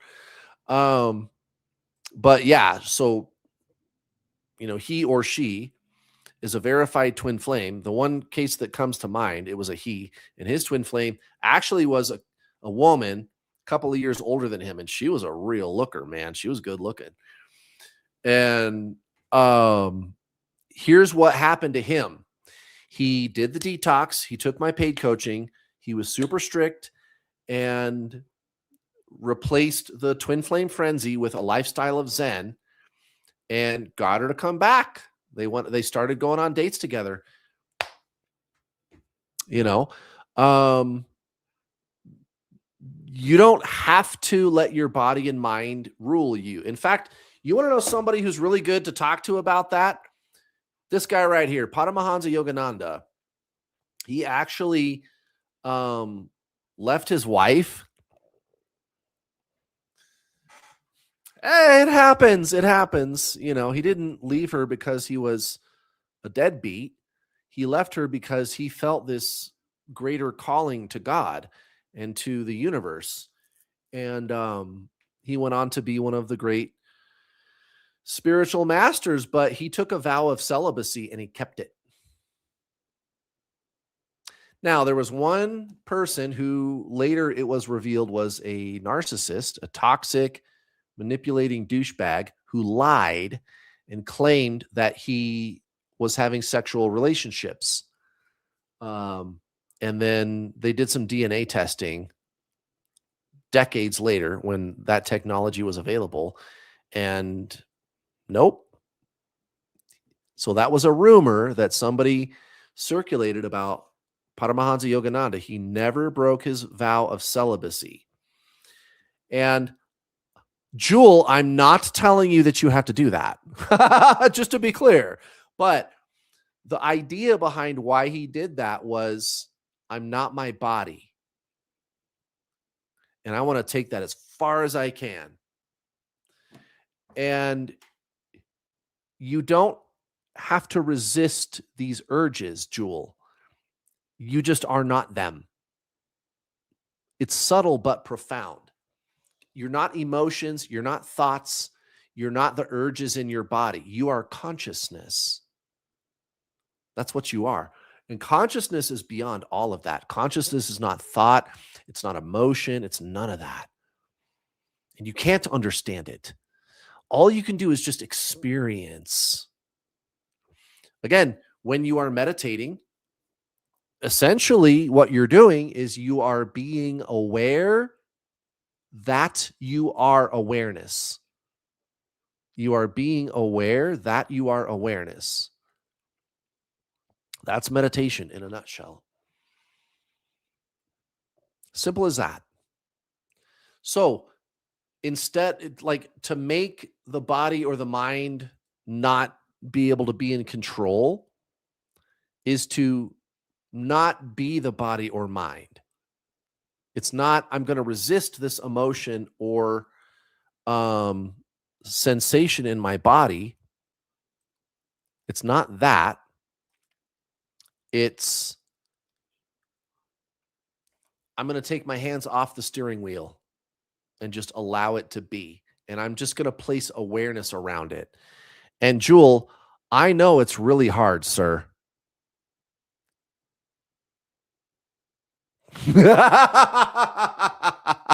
I know it's really hard.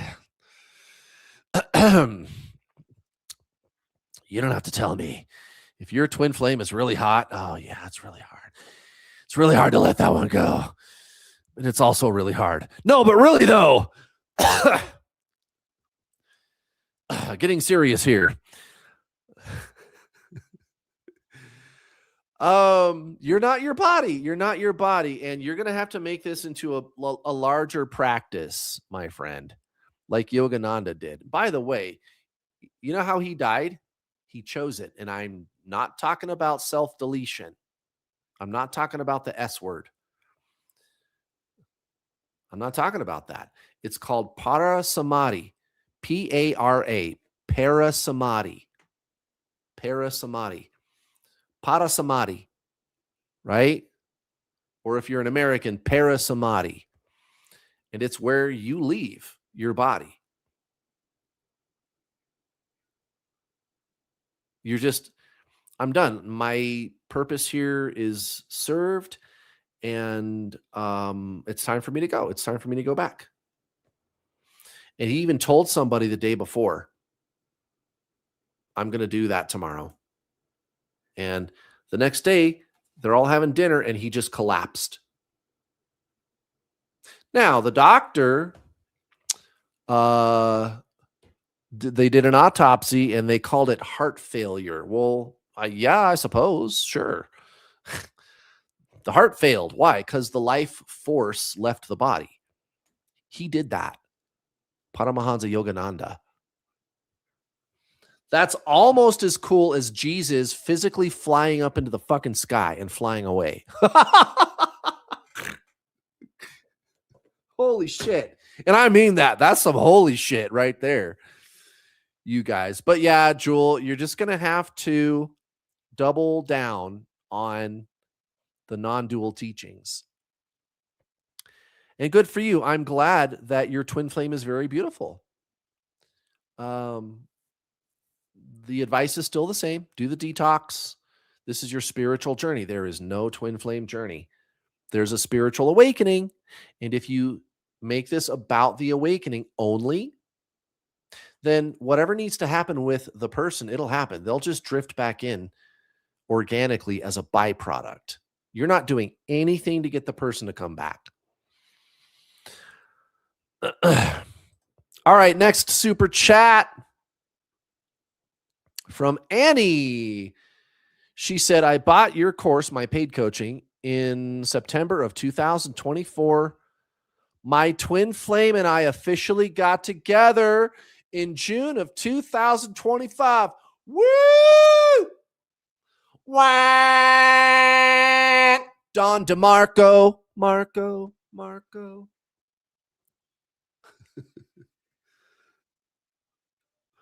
Good job, Annie.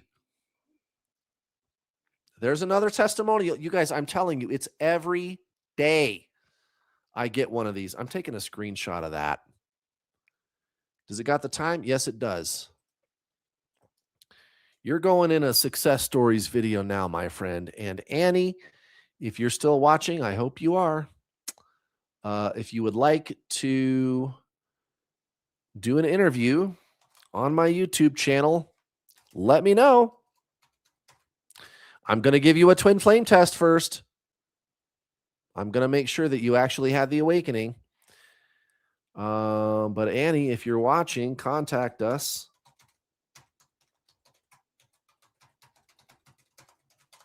There's the email address. And by the way,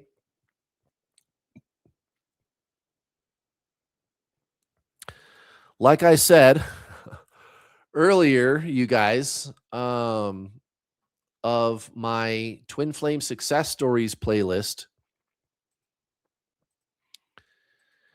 some people might look at that and go, what? He's only got 8 interviews?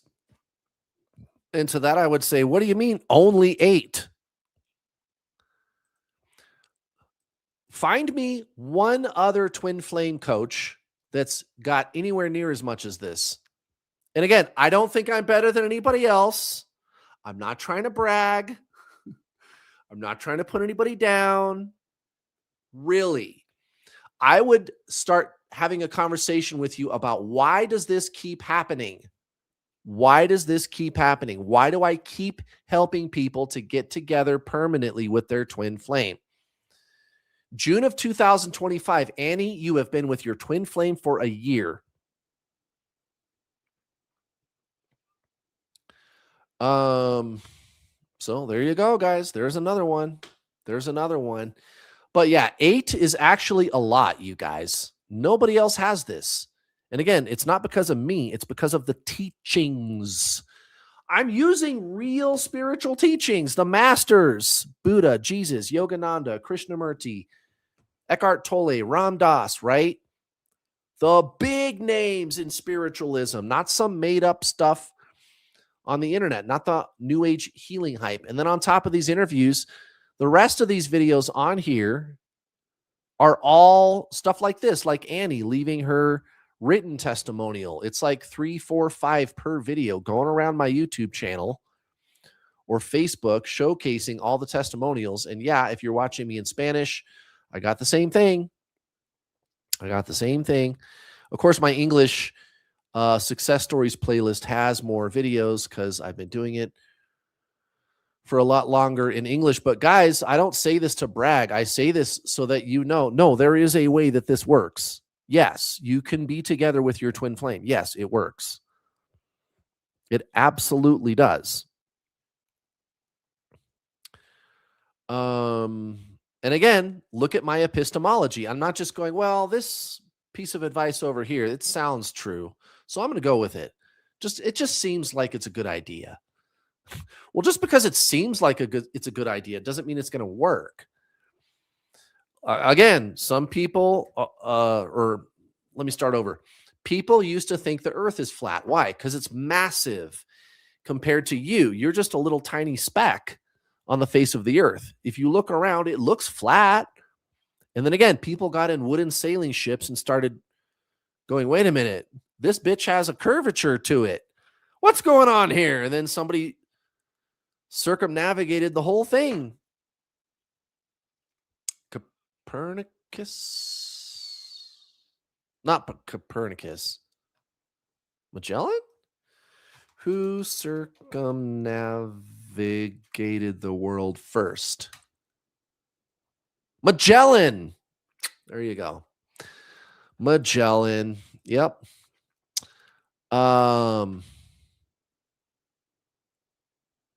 Yeah. So look at the epistemology. The people that are giving you advice on the internet, where are they getting this information from?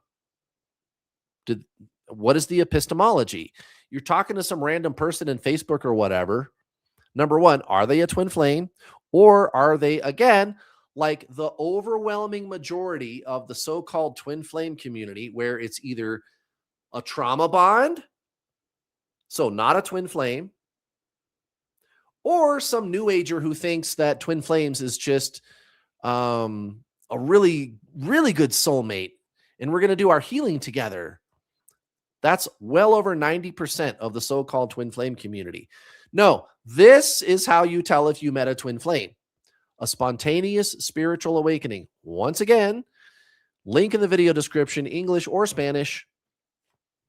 This is peer-reviewed, third-party scientific literature from prestigious universities and institutions, psychologists, college professors, and paranormal researchers. This research paper was featured in a prestigious psychology journal called Frontiers in Psychology, talking about the event of a spontaneous spiritual awakening, which includes things like Kundalini, psychic intuition, psychic dreams, which come true, real psychic ability, not listening to the voices in your head, real psychic intuition, genuine psychic ability, psychic dreams, an increase of deja vu, out-of-body experiences, leaving your body, heart chakra opening, a sense of oneness, so merging with the universe, not an emotion, it's a higher state of consciousness.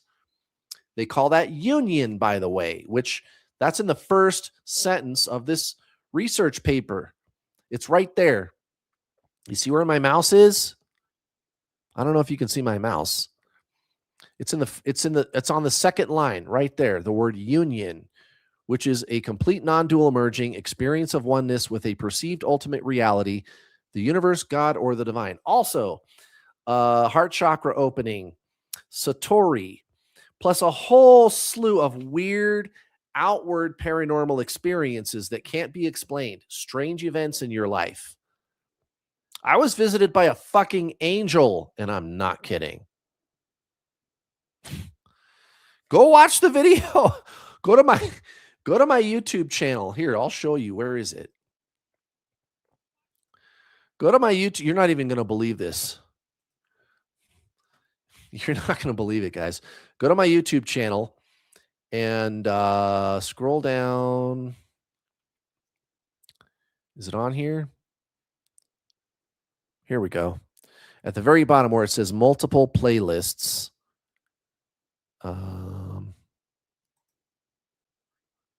Where is it?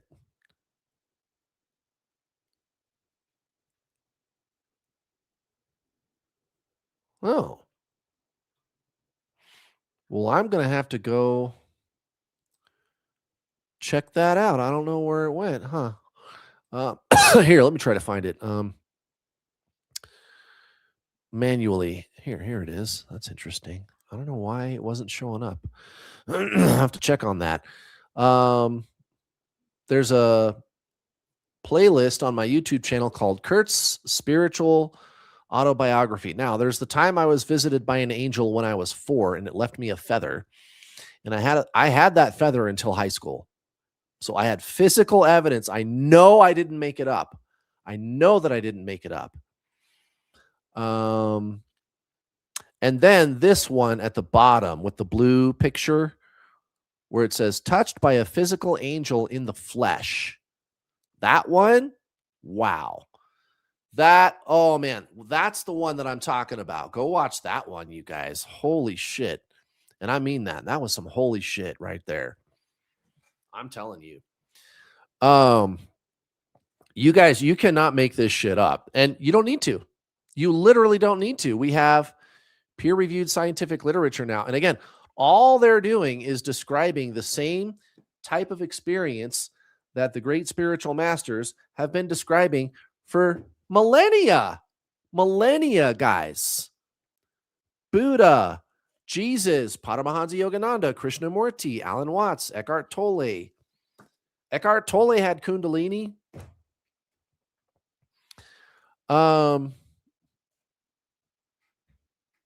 So it's an extraordinary experience, you guys. And all I'm doing is using the master's teaching. That's all I'm doing. I'm not using any made up stuff. Like balancing. You got to balance your inner feminine and masculine. You got to do healing, energy clearings. Yeah. You don't need to do any of that stuff. And again, that's not debated by the great spiritual masters. There's random people on the internet making shit up. Just, oh, this just sounds like it would work. You got to balance your inner feminine and masculine. Yeah. That's what it is. You bet. What's your epistemology? Where did you hear that from? Who told you that? Who was the first person to have ever said anything about that? Because it wasn't Buddha, it wasn't Jesus, and it wasn't Yogananda. Yogananda, again, spontaneously leaving his body, choosing when he was leaving. And I'm not talking about self-deletion. The coroner called it heart failure, and he told somebody the day before that he was going to do it. He said, I'm going to leave tomorrow. It's called parasamadhi, P-A-R-A. Or if you're saying it properly, parasamadhi, right? He chose to leave. Can you do that? Are you going to listen to him or some random person on Facebook going, you need to balance your inner feminine and masculine, and they're not with their twin flame, by the way. And they haven't helped other people to be with their twin flame. I'm just saying. I'm not trying to be a drag, guys, but this shit matters. All right, next question. Kim, what's up? Kim, she says, is it normal to start not having the desire to meditate for 20 minutes?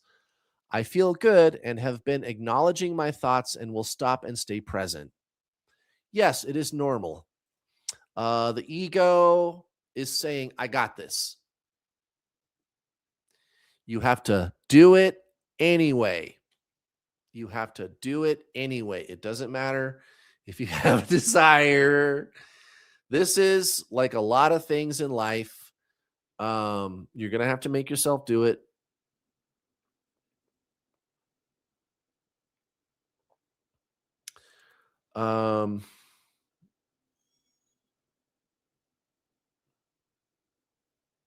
Interesting. Yeah.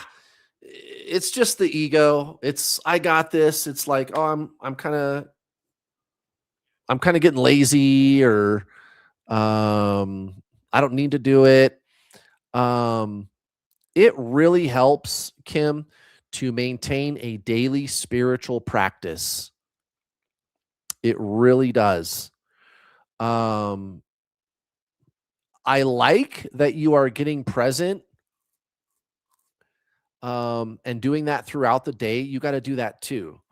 But for you to follow a regimen and stick to it is, of course, a good idea. It's like brushing your teeth. I brush my teeth twice a day like you're supposed to, and I don't like brushing my teeth. Why don't I like brushing my teeth? Well, because it's just something you have to do, and I got stuff to do, and I don't, but I do it because that's gross if you don't brush your teeth twice a day, right? Making your bed. I make my bed every day. I don't wanna, but I do it. You know what I mean? But what I'm telling you, Kim, please, I implore you, you will benefit so greatly if you maintain a daily spiritual practice.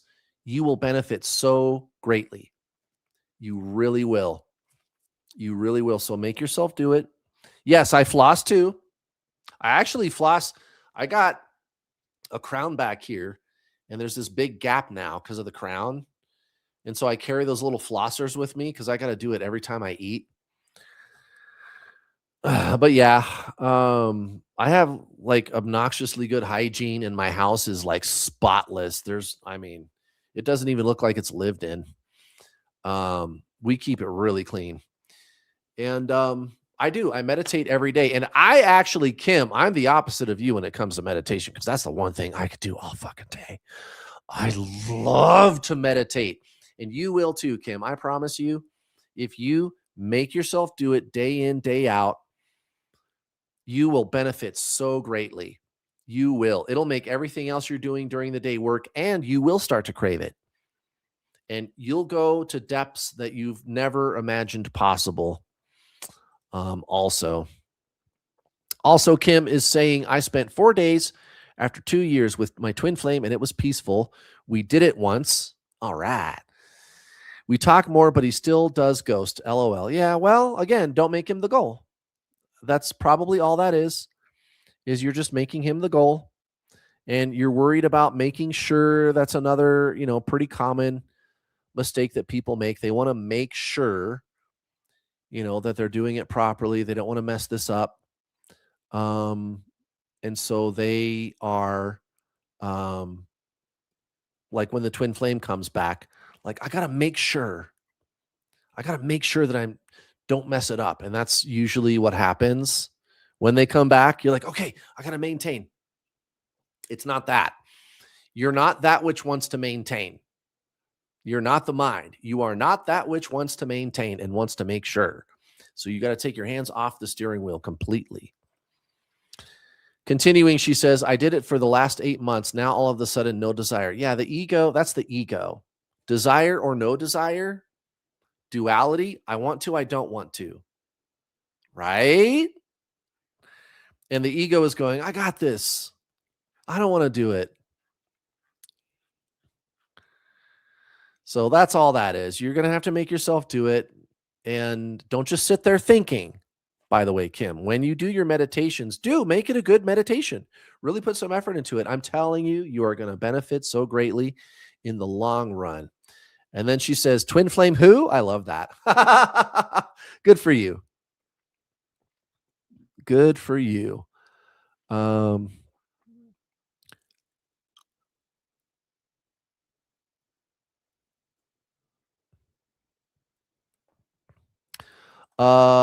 This here, let's talk about this for a sec. I've got another super chat from MJ. I'll do you next. This person says, I don't agree with the past life thing. That's fine. That's fine. You don't have to. But if we're going to say that you and this person are the same soul, well, how is that? How does that work?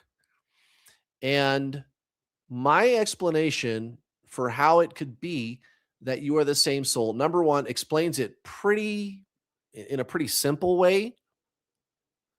Because if they were your past life, then yeah, you would be the same soul. Number two, it explains why your twin flame runs. And number three, it complies with pretty simple physical laws. It's this theory that your twin flame is one of your past lives is the most not controversial, scientifically speaking, explanation for twin flames. It is so basic and simple and easy to understand. So I would say to you, my friend, if you don't agree with the past life thing, that is perfectly fine. But I'm going to have to ask you to come to the table with your own theory about what a twin flame is, which number one explains how you can be the same soul, explains why they run the twin flame push pull, and complies with physics. Until you can do that, I'm going to have to go with the past life thing. And I'm not being unreasonable. The scientific method is the best way to wean truth from assumption. Again, people used to think the earth was flat. It's an easy mistake to make because the earth is huge and you're a tiny little speck on the surface. And when you look around, yeah, it looks flat because it's so big compared to you. But they got in old wooden sailing ships and started going around and they found out, wait, it's curved, right? Now we know the earth is round and it's incontrovertibly true. The scientific method is the best way to wean truth from either delusion or just something that is not true, right? And I've had other theories to try to explain the twin flame push pull. I've always known that there was a push pull with twin flames. This was one of the first things I figured out about twin flames 8 years ago when I started. And again, back then, 8 years ago, you could still get halfway decent information online about twin flames. And I would be looking at kind of those older, like Internet 1.0, 1990s, kind of older websites, right? Is where you would be getting that from. And this was right before the twin flame thing became this big fad. And suddenly everybody's a twin flame. No, they're not. No, they're not. Again, are twin flames just a trauma bond? Well, no. The real problem is well over 90% of the people in the so-called twin flame community who say that they are a twin flame actually are not. It's either a trauma bond or some new ager who just wants to be one of the cool kids and they're just in a conventional relationship and they have all the new age window dressing to make it look spiritual, but it's spiritual in name only, first of all. How to really tell if you met a twin flame, again, is this. You don't just meet somebody and have Kundalini become legitimately psychic, not made up, but legitimately psychic, an increase of deja vu, out of body experiences, leaving your body, heart chakra opening, non-dual merging with the universe. Also, that's what the word union is. And also all the weird paranormal phenomenon that happens out there. And then on top of that, there's also a couple of things that are unique to twin flames, which is what happens when you let them go, like all the way for really real. Like, you know what? I'm done. I'm really going to let him go this time. I'm going to detach and I'm going to move on. And I really mean it. And you really do. You feel this emotional shift in your body and instantly they unblock you and they want to talk to you suddenly. Well, how the hell did they know that you had that shift?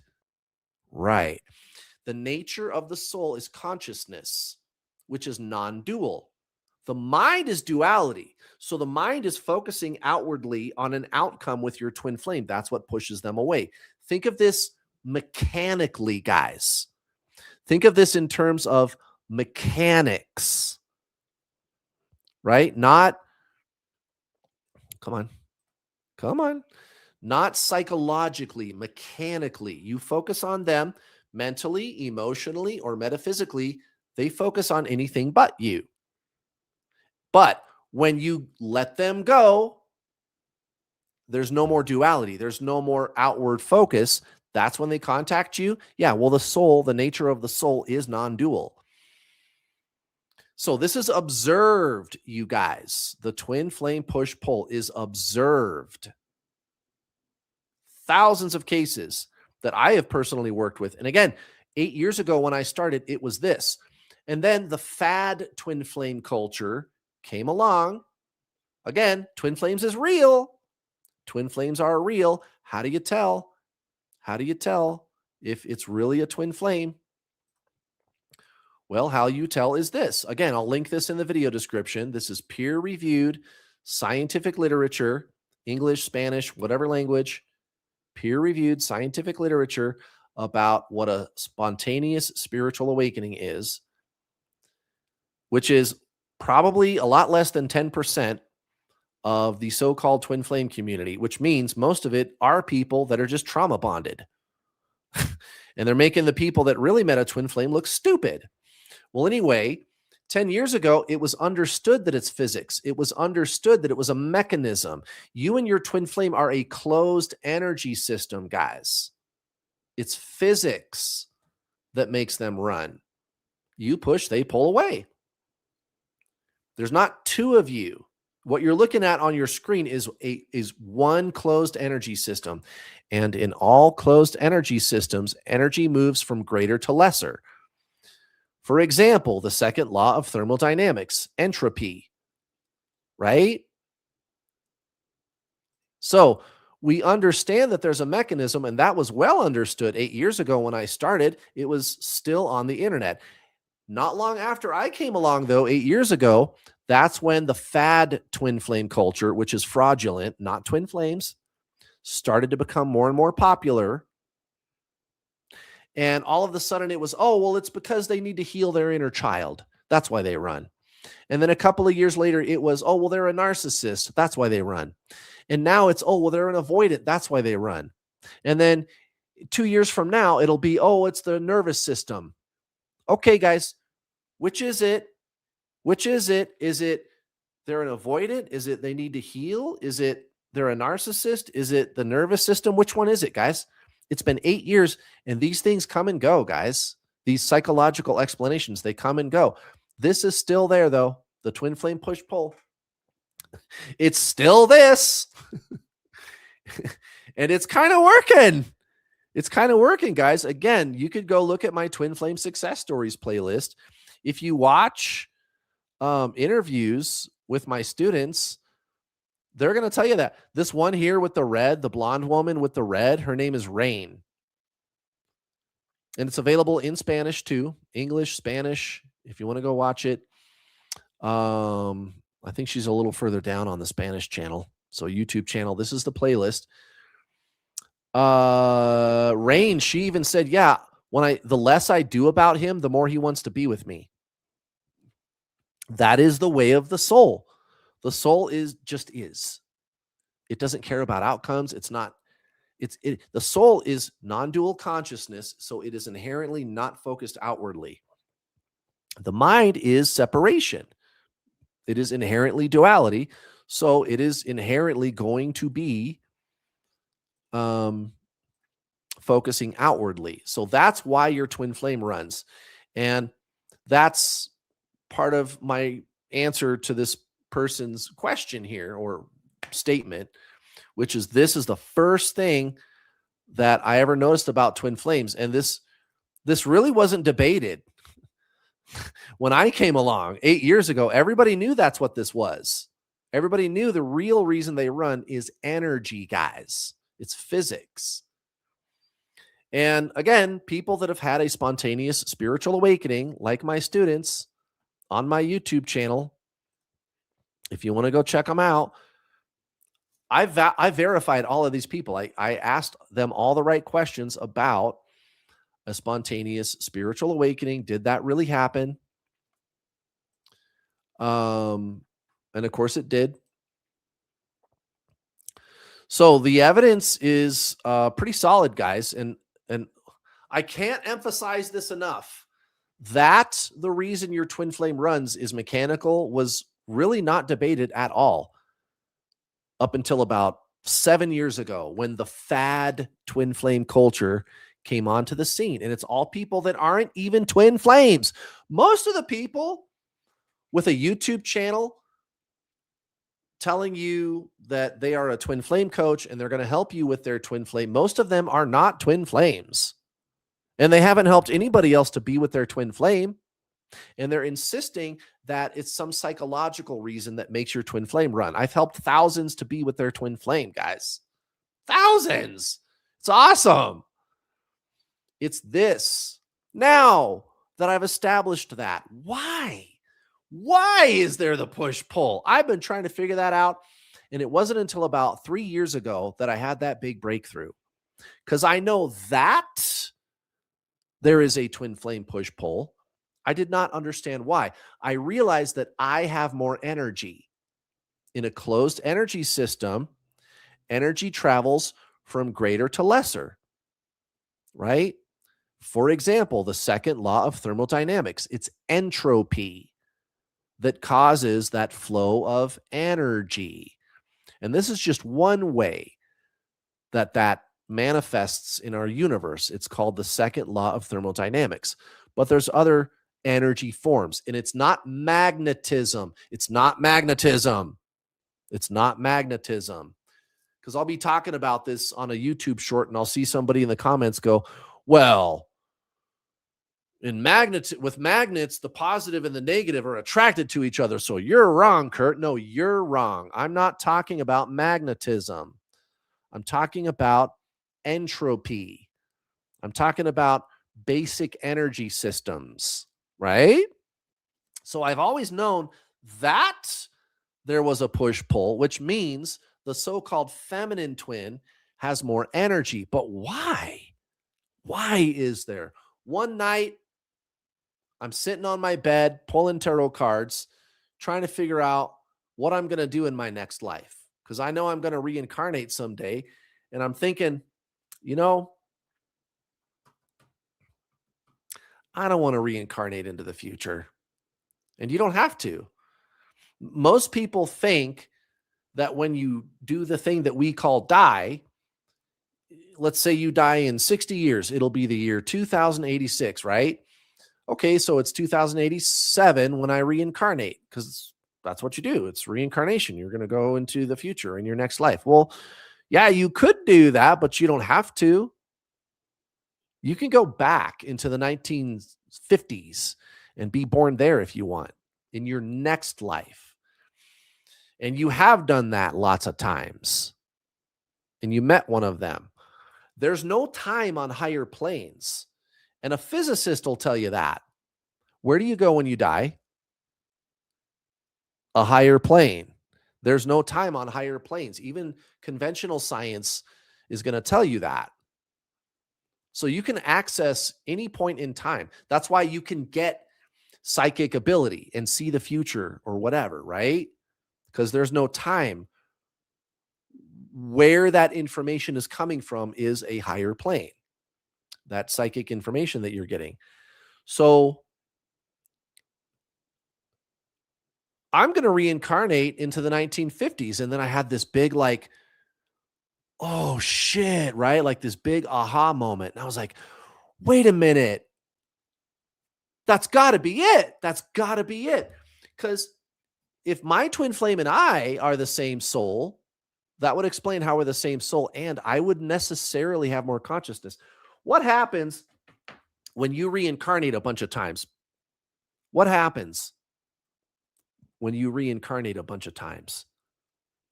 Well, it's generally agreed upon that you're evolving and growing, right? Your consciousness expands. That's not debated. Well, okay. Well, if I'm gaining more and more and more and more energy every time I reincarnate, that would certainly account for this, wouldn't it? For this here. That would definitely account for this. Because energy cannot be created or destroyed. Why do I have more energy? I know that I have more energy because when I focus on her mentally, emotionally, or metaphysically, she runs. When I stop focusing on her, she comes back. And that has been the experience of all of the people that I have coached who were verified having a spontaneous spiritual awakening, right? They're all going to tell you that. All these people. And I know a lot of you guys watching too. So we know that there is a push-pull. We know that I have more energy than my other self, twin flame. Why? How did that energy get there? Which is the first law of thermodynamics. By the way, energy cannot be created or destroyed. And I finally, when I guess I've never really thought about it, like what I'm going to do in my next life. And when I started thinking about it, I was like, yeah, I'm going to go into the past. And then that's when it all hit me. It's got to be this. It's got to be this. And this also would explain like why you maybe have certain family traumas that might be present in or around your twin flames life, right? Or why the eyes look similar. It's always the eyes, and it's not the color of the eyes. It's like the shape of the bone or the facial structure, like around the eyes, right? If you take your eyes and your twin flames eyes and stack them, you'll see it. Oh, buddy, will you see it? Here, I got some examples. Um, let's see. Yeah. Holy shit. Oh my god, you guys. Somebody shared this to the public um New World All-Star Facebook group. Um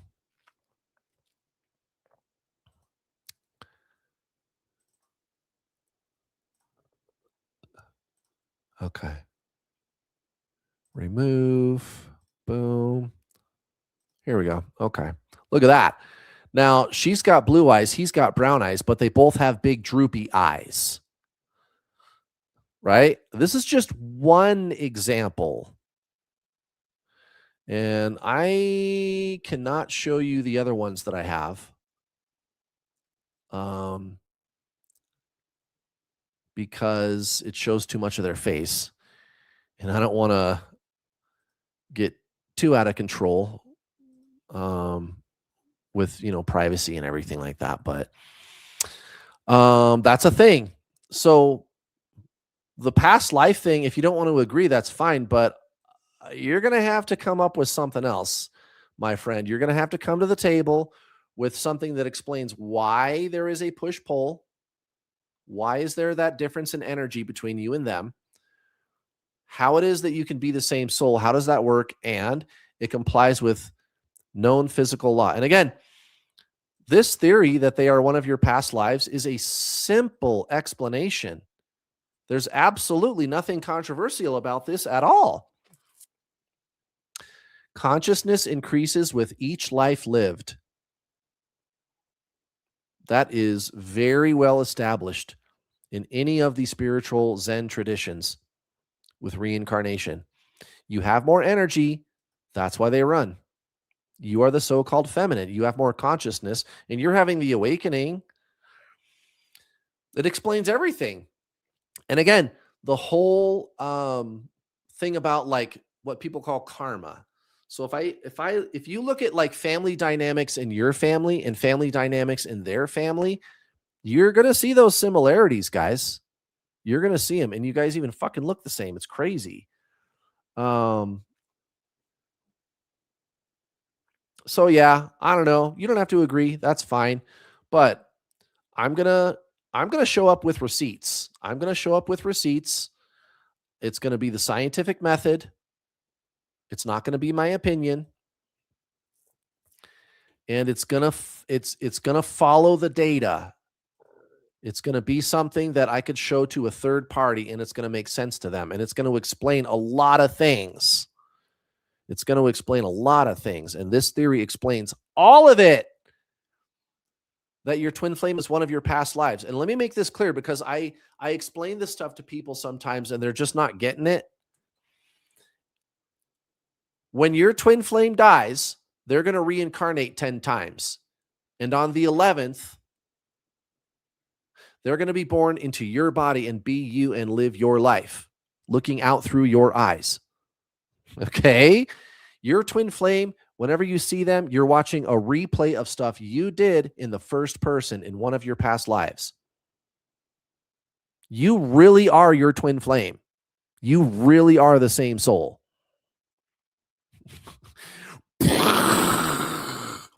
It's the only theory that makes any sense.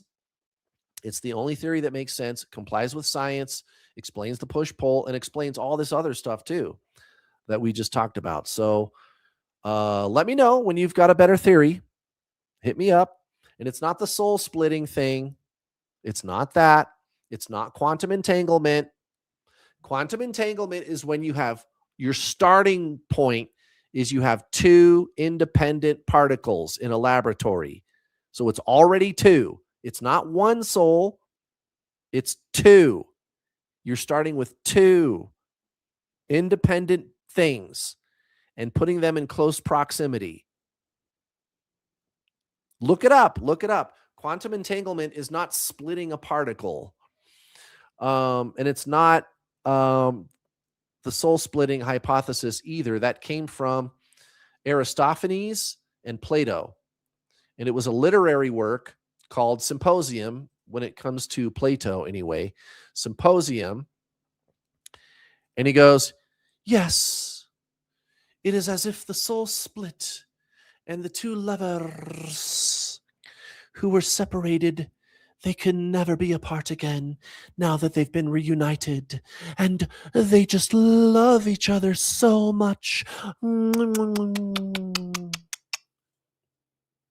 He doesn't say anything about the dark night of the soul, the obsessive thinking. You can't function, you can't eat, you can't sleep. And then after the dark night of the soul, you fucking leave your body. You start having out-of-body experiences, Kundalini, legitimate psychic experiences. Again, this is third-party, peer-reviewed scientific literature.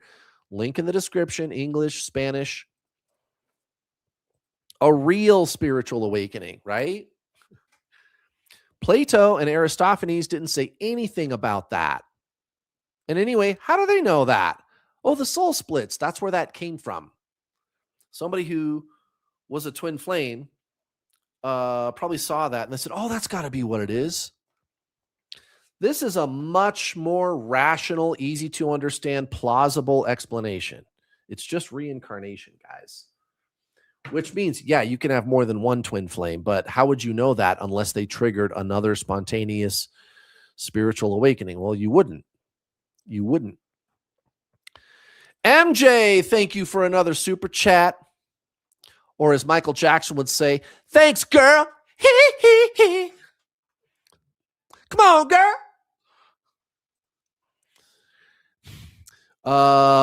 MJ said, we have the same shaped eyes. 15 years apart. I've had a psychic dream. I wake up the next day and then it comes true. I had an intuition feeling he was behind me. I turned around and he is there. There are other things too. Awesome.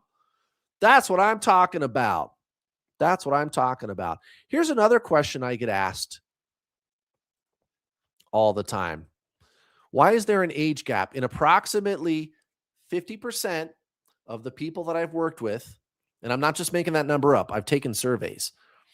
Approximately 50% of the people that I've worked with that met a twin flame, there's a significant age gap. That's why I put the ages that I have here in this example, where DM was born in 1988 and DF was born 13 years before. This is a thing, guys, where there's a big age gap of 10 years or more. Not all the time, but about half the time. And they go, why is there an age gap? What does it mean? Well, what it means is they're one of your past lives, which I just talked about at length. If you're watching a replay, just go to my Twin Flame Science playlist, English, Spanish, whatever language you're watching me in. There's a playlist on my YouTube channel called Twin Flame Science, and watch my video called What Are Twin Flames? What are twin flames? So you can reincarnate wherever you want. You're hopping all around in time when you reincarnate because there's no time on higher planes. That's why there's an age gap. It doesn't have to be that way, but it can be. So there you go. That's a thing, man. That's awesome. That's awesome, man. All right. Any more super chats?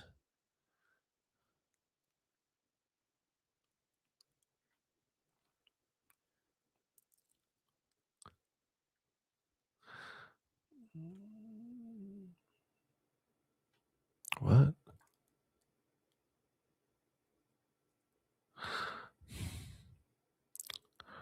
I'm getting hangry, so I might have to go in a second. But we've covered a lot of ground today, guys. This is a good live stream. I'm loving it today. You guys are asking some fucking good questions, man. Um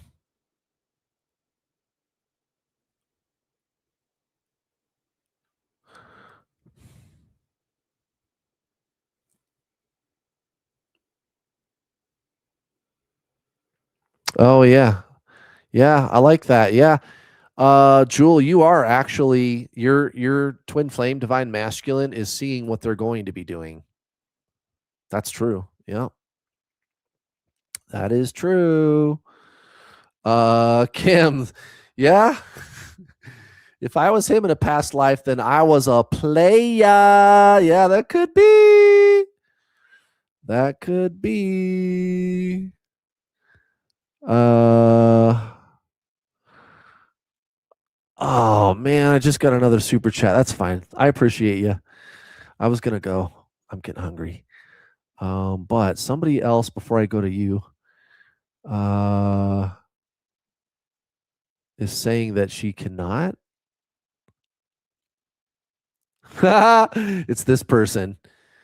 Elizabeth, she said, yeah, the twin flame community sucks. Stay far away from that junk. You're not wrong, sister. It's pretty toxic. And a lot of it is covert toxicity because they are encouraging you to stay obsessed with this person. That's why also in the description of all of my videos, I also include this. What is obsessive love disorder? English and Spanish. What is obsessive love disorder, right? Is twin flame a trauma bond? Because again, that's what the general public thinks. The general public thinks that it's just a trauma bond. Why? Well, because they see TFU, those two goons on Netflix, the attorney general is investigating them. They are not the same soul. They are not twin flames. And you can tell that they are not because they did not experience this. They did not have a spontaneous spiritual awakening. Also, linked in the video description, this is not my opinion. I've had people, I've seen them on Facebook. Well, Kurt, what gives you the right to decide who's a twin flame? I don't decide who a twin flame is. You don't decide who a twin flame is. Nobody decides who a twin flame is. There is a way to tell. There is a way to tell. A spontaneous spiritual awakening. And yeah, it's mostly people that are trauma bonded or the new agers that just want to be one of the cool kids and it becomes part of their identity, right? It's the people that think spirituality is a personality type, regardless of what the great spiritual masters say. Buddha, Jesus, Eckhart Tolle, Paramahansa Yogananda, Krishnamurti, Alan Watts, Ram Dass, the big names in spiritualism are telling you, no, spiritualism is about releasing an identity, releasing personality, not because it's bad, but because that's not your true nature. That's not who you are. You are beyond all that. And the New Agers, usually nice people, they tend to be pretty judgmental, though, in my experience. And I am not judging. There is a radical, radical difference between discernment and judgment. Discernment is a good thing. All I'm doing is describing what I see, and they really pisses them off, and they accuse me of being a narcissist and mean and all kinds of things, and he's angry all the time. Well, no, I'm really not. It's just they have an emotional investment in an identity, which is ego. It's not consciousness. It's not spiritual. And I'm being logical and empirical. And to the language of emotionalism, empiricism sounds like hate. When you start tearing down mythologies logically one at a time, using even peer-reviewed scientific literature, for God's sake. Yeah, they're going to get their feelings hurt because they have an investment in an identity. They think spirituality is a personality type. So 100% of the twin flame community, over 90% are not twin flames. Okay, so what is the 90% comprised of? Half people, half of them are people that probably it really is just a trauma bond. It's obsessive love disorder, right? Half of them are the new agers that are just trying to fit in and they want to believe that spiritual is a personality type. And I want to be able to say that I'm a twin flame. And that's like the new trendy fad now. Well, what about the rest of the people? Because that's only 90%. What about the other 10%? It's probably less than that today. It's probably less than 5% now. Well, it's somebody who actually is a twin flame. And what is a twin flame? Well, it's somebody who met a person who is another incarnation of their soul. You are both the same soul. That has always been the definition of the term twin flame. And nobody disputes that. Nobody disputes that's what a twin flame is. Well, this 5, maybe 10% who are actually twin flames had this experience. And so, yeah, most of the twin flame community, it does suck because they're telling you to stay addicted to this person and chase them, which is covert toxicity. And let me tell you something. I've given over 50 twin flame tests. I'm going to do another round here before the year is out because I need more data for my book. And get this. You'll think this is interesting. The people that were confirmed twin flames, because again, they had the spontaneous awakening, the dark night of the soul, yeah, but followed by Kundalini, psychic intuition, real psychic ability, psychic dreams, an increase of deja vu, out-of-body experiences, heart chakra opening, non-dual merging with the universe, Satori, an increase of ear ringing, and then also, of course, massive amounts of external paranormal experiences, up to including things like being visited by fucking angels. And the detaching test, when you let your twin flame go and they come back right away, right? Which is quantitative data. Those people who were confirmed twin flames, one of the questions on my twin flame test is a trick question. And so I give them about half of the questions. And then I go, okay, John, well, I got some more questions, but real quick, what if I told you it's not your twin flame? And then I just stop talking and I see how they react. Everybody who ended up being a confirmed twin flame, always, in 100% of cases, they said, I would be relieved. Or they would go, I wouldn't care. That's fine. Or, at minimum, they would say, well, I would believe you. I wouldn't have any problem with that. But I would still be wondering, like, well, then what the hell happened? Because this was a weird experience, right? But all of them, it was answers like that. I wouldn't care, or I would feel relieved. Everybody who was a confirmed twin flame. Contrast that with the people who I determined they did not have a spontaneous awakening. I determined, it's not my opinion, right? I'm using controlled science as what is my epistemology? Where did I get my information from? Am I just making this up? No, I'm not. The people who were not twin flames, 9 out of 10 of those people, they would bargain and argue. And I would have to spend half the appointment convincing them that I know what I'm talking about. And I would show them, The Frontiers article, the Spontaneous Spiritual Awakenings. It's not an article, it is a scientific paper. I would show that to them and I would go, I'm not making this up. Or I would show them, this interview from Julia Mossbridge, where I would go, here's a paranormal researcher with 1 million accolades. There are parapsychologists, paranormal researchers, and prestigious institutions getting millions of dollars to do research into stuff like this. We're not making this up. This is not my opinion.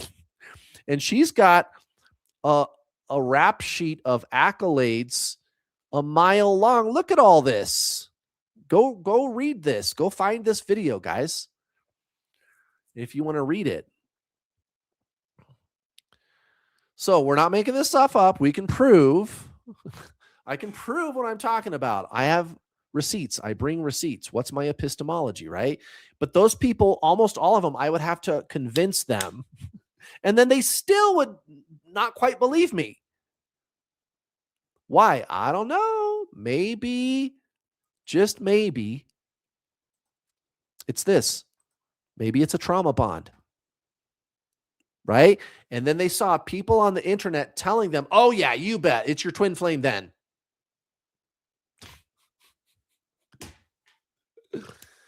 Why? Just because you had a traumatic experience automatically equals twin flame, huh?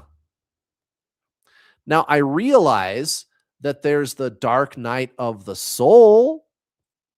There's the dark night of the soul that you have before the spontaneous awakening, but it only becomes dark night of the soul if the awakening happens after, with all the weird metaphysical shit and paranormal stuff. If none of that stuff ever happens, it was not dark night of the soul. I don't want to have to argue with people about what the definition of pencil is. The term dark night of the soul, also called ego death, it's been called in the Zen traditions, is definitely agreed upon. You can look up the definition of the word pencil in the dictionary. We have an agreed upon meaning for the word pencil. There is an agreed upon meaning for the term dark night of the soul or ego death. It's the period of suffering that occurs right before a spontaneous spiritual awakening. I realize that there's New Agers on the internet that debate about that, but what they're debating about, guys, is what the definition of is. They're debating with you about what the definition of a pencil is. Nobody else is debating about it. The least of all, paranormal researchers and psychologists getting millions of dollars to do legitimate scientific research at prestigious universities and institutions. Again, this article, I'll link it for you, English, Spanish. Also, this article, if you want to go check it out, English, Spanish, same thing. But this one here, the University of Greenwich, London, the Imperial College of London, right? Peer-reviewed, college professors and psychologists. So that's why the twin flame community sucks. That's why people think twin flames are a trauma bond too, by the way. And it's not. It's just that the vast majority of people in the so-called twin flame community are not. They are not twin flames. Next question from Charles. Thank you for the super chat. I met a girl recently and felt unusually strong energetic connection. Lots of spiritual stuff going on. Unknowing, but she's been ghosting. Well, I'm going to need more information than that, sir. I'm going to need a lot more information than that. I don't know what you mean by spiritual stuff. You met your twin flame a couple of years ago. Okay. Well, anything else in here from Charles? I don't see anything else.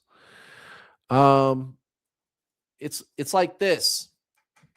In 100% of twin flame cases, the first thing that happens, you meet this person, and there's a very short bubble phase. It lasts Anywhere between 4 and 8 weeks. No, it cannot be longer. N-O, no. The answer is no.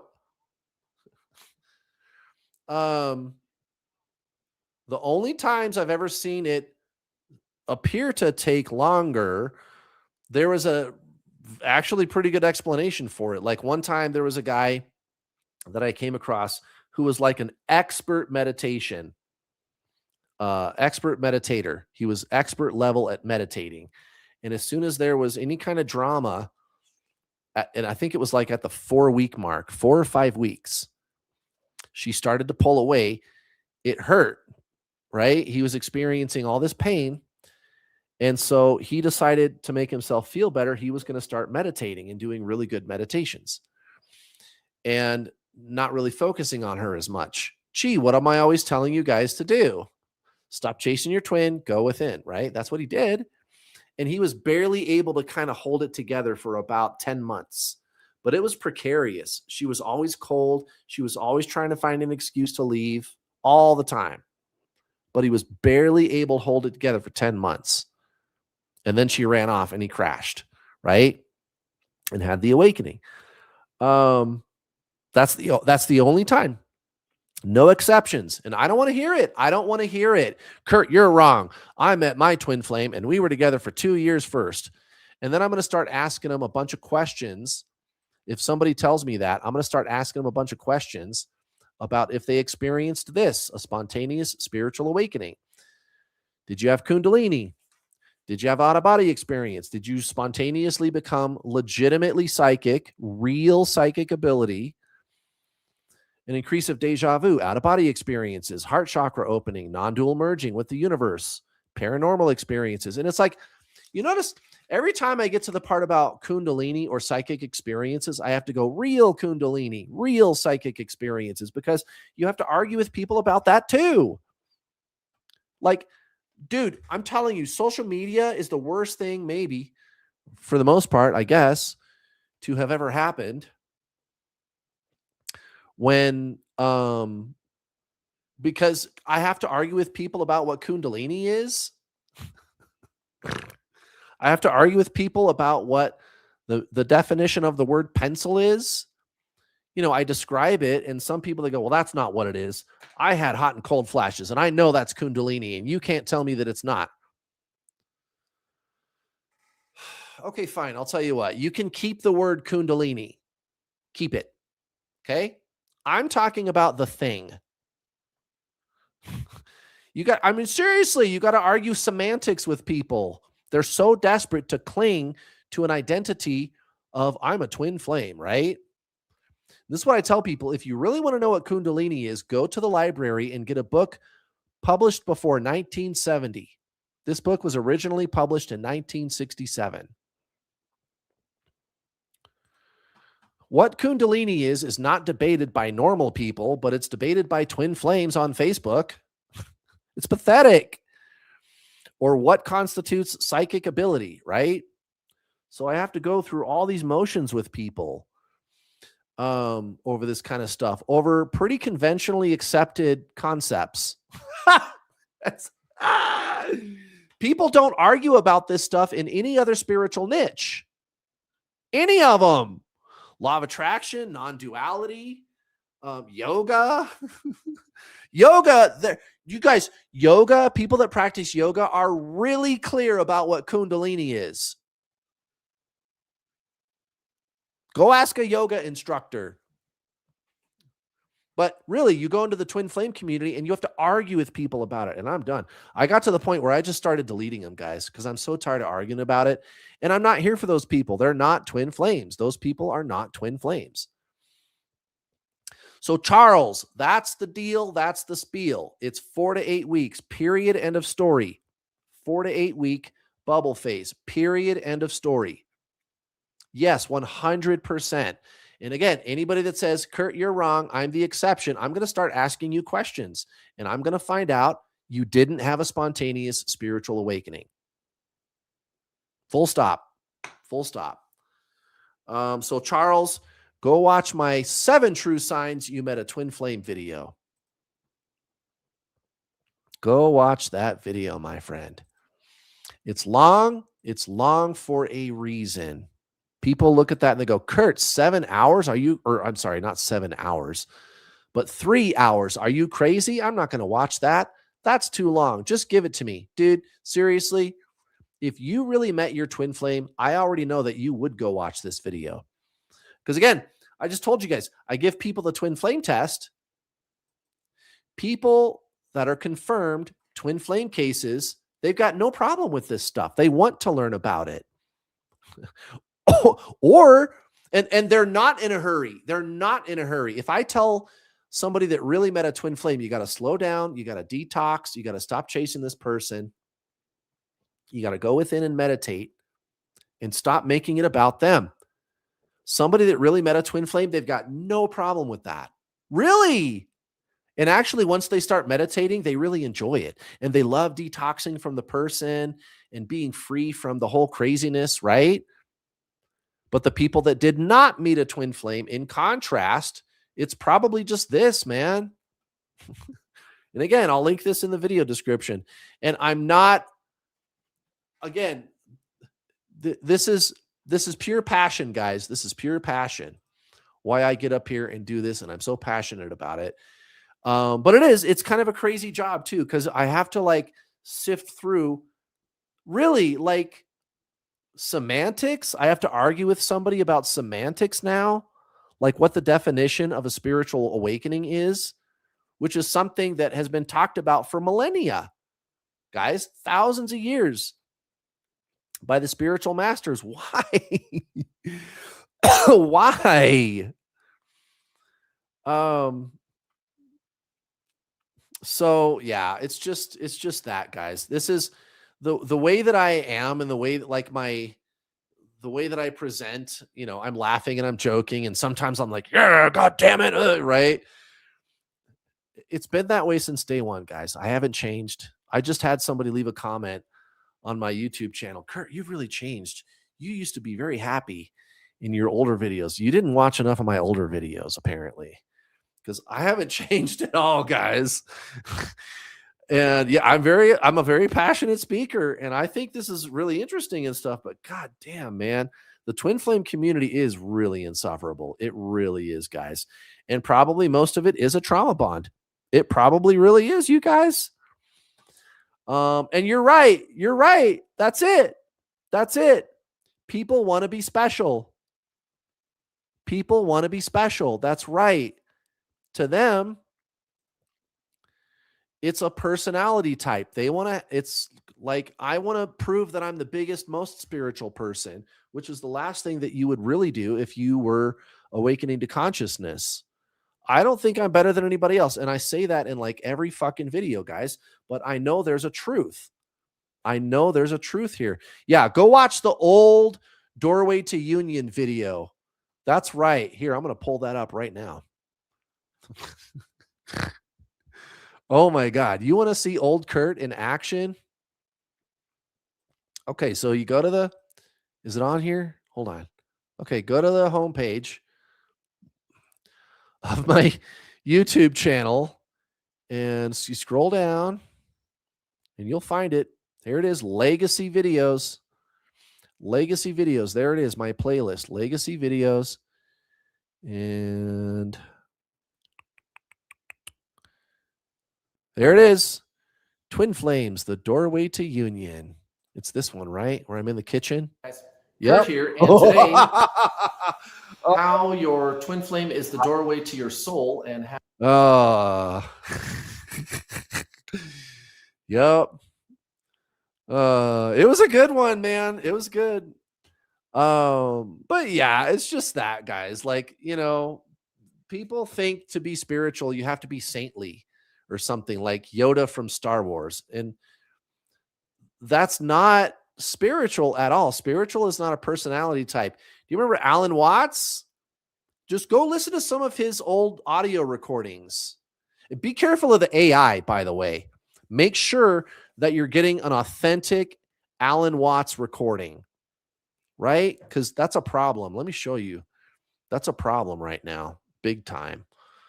On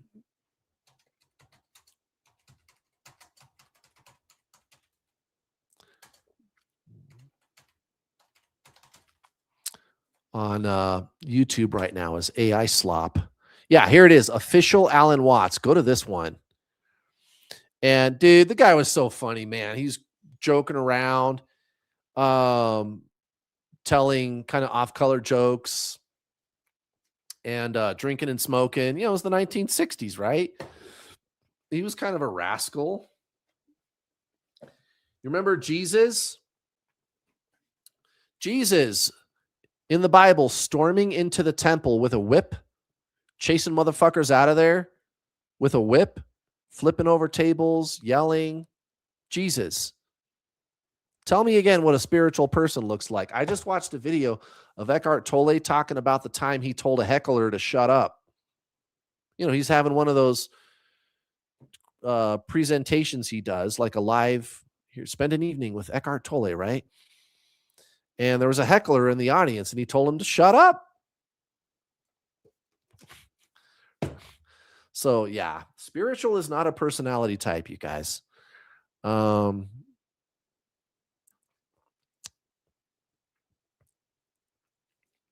Yeah, and this person here is right.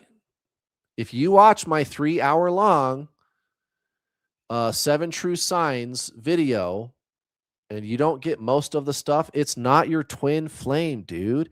And again, I'm not making this up. It's not my opinion. There is a way to tell if you're having a spontaneous spiritual awakening. There is a way to tell if it's your twin flame. And again, one of the things that I talk about in the 7 True Signs video is the detaching test. And again, if you're watching me in Spanish, it's available in Spanish too. Just go to my True Twin Flame Teachings playlist. And it's a free video, guys. It took me a lot of time to make that video, and it costs money too. I have employees. I got 3 employees. You know, we got insurance and vacation time and all that stuff. I got liability insurance and unemployment insurance. I got all the shit. I run legit, right? I'm registered with the state. I got a sales tax license. I fucking roll legit, guys. This shit costs money, man. And I did it for free. It's a free 3-hour long masterclass to be sure this is the last fucking time I'm ever going to have to watch a video to figure out if it's my fucking twin flame. And look at what it's based on. It's based on peer-reviewed third-party scientific literature. I'm not just winging it. I'm not making this shit up. You can really tell if it's your twin flame, you guys. And by the way, this person here, yeah, if you want to sign up sooner, you can do it. I have payment plans. You can start for $42, and it's not a subscription. You make 12 payments, but you got to make all the payments. Don't stiff me. Don't stiff me. You won't. But yeah, we'll give you full access to the whole video course with your first payment. So check that out. But yeah, guys, go watch that damn video and don't use the AI summary thing. Because I take the time. The reason it's so long is because I take the time to carefully explain exactly the internal sensations or experiences that you will be having if you are having, say, for example, intuition. If I was legit having psychic intuition, how would I know if I was having that? What does it feel like? Or Kundalini, or any of these things, or out of body experiences. Most of the people, almost all actually of the people that I've given a twin flame test to who had an out of body experience, they did not realize that that's what had happened to them. Because most people, when they think of an out-of-body experience, they think of like legit, like full-blown astral traveling, like flying around, like a cloud of energy flying to different places. And it could just be like while you're meditating, you suddenly, it's like you're watching yourself from an outside perspective somehow. Or I had an out-of-body experience where I could feel myself floating into the next room, and I couldn't see anything, but I could hear what was going on. And I even asked the people later, What were you guys talking about this and this about 45 minutes ago? And they were like, yeah, how did you know that, you fucking weirdo? Right? So it could be stuff like that. So that's one of the reasons why the video is so long, is because I carefully explain all this stuff in such great detail for you guys. So go check it out. It's fucking free, guys. Yeah, it's 3 hours, but it's the last time you're ever going to have to try to figure it out. All right, guys, I'm tired. I'm hungry. I'm not hangry. I'm going to be. I got to go. I'll be back next Tuesday. I hope you guys have a wonderful week. There's always going to be more content, of course. I'm posting regular coaching videos almost every day. There's always something new to talk about. You guys always ask a lot of really great questions in these live streams. So I've been repurposing them for that reason. And then there's the YouTube shorts. There's my masterclass, link in the description. There's my playlists. Guys, I've got so many fucking resources that it's unbelievable. So get plugged in, guys. End the suffering, even if you don't want your twin flame. End the suffering today, guys. Have a great week. I love you guys. I'll see you next week.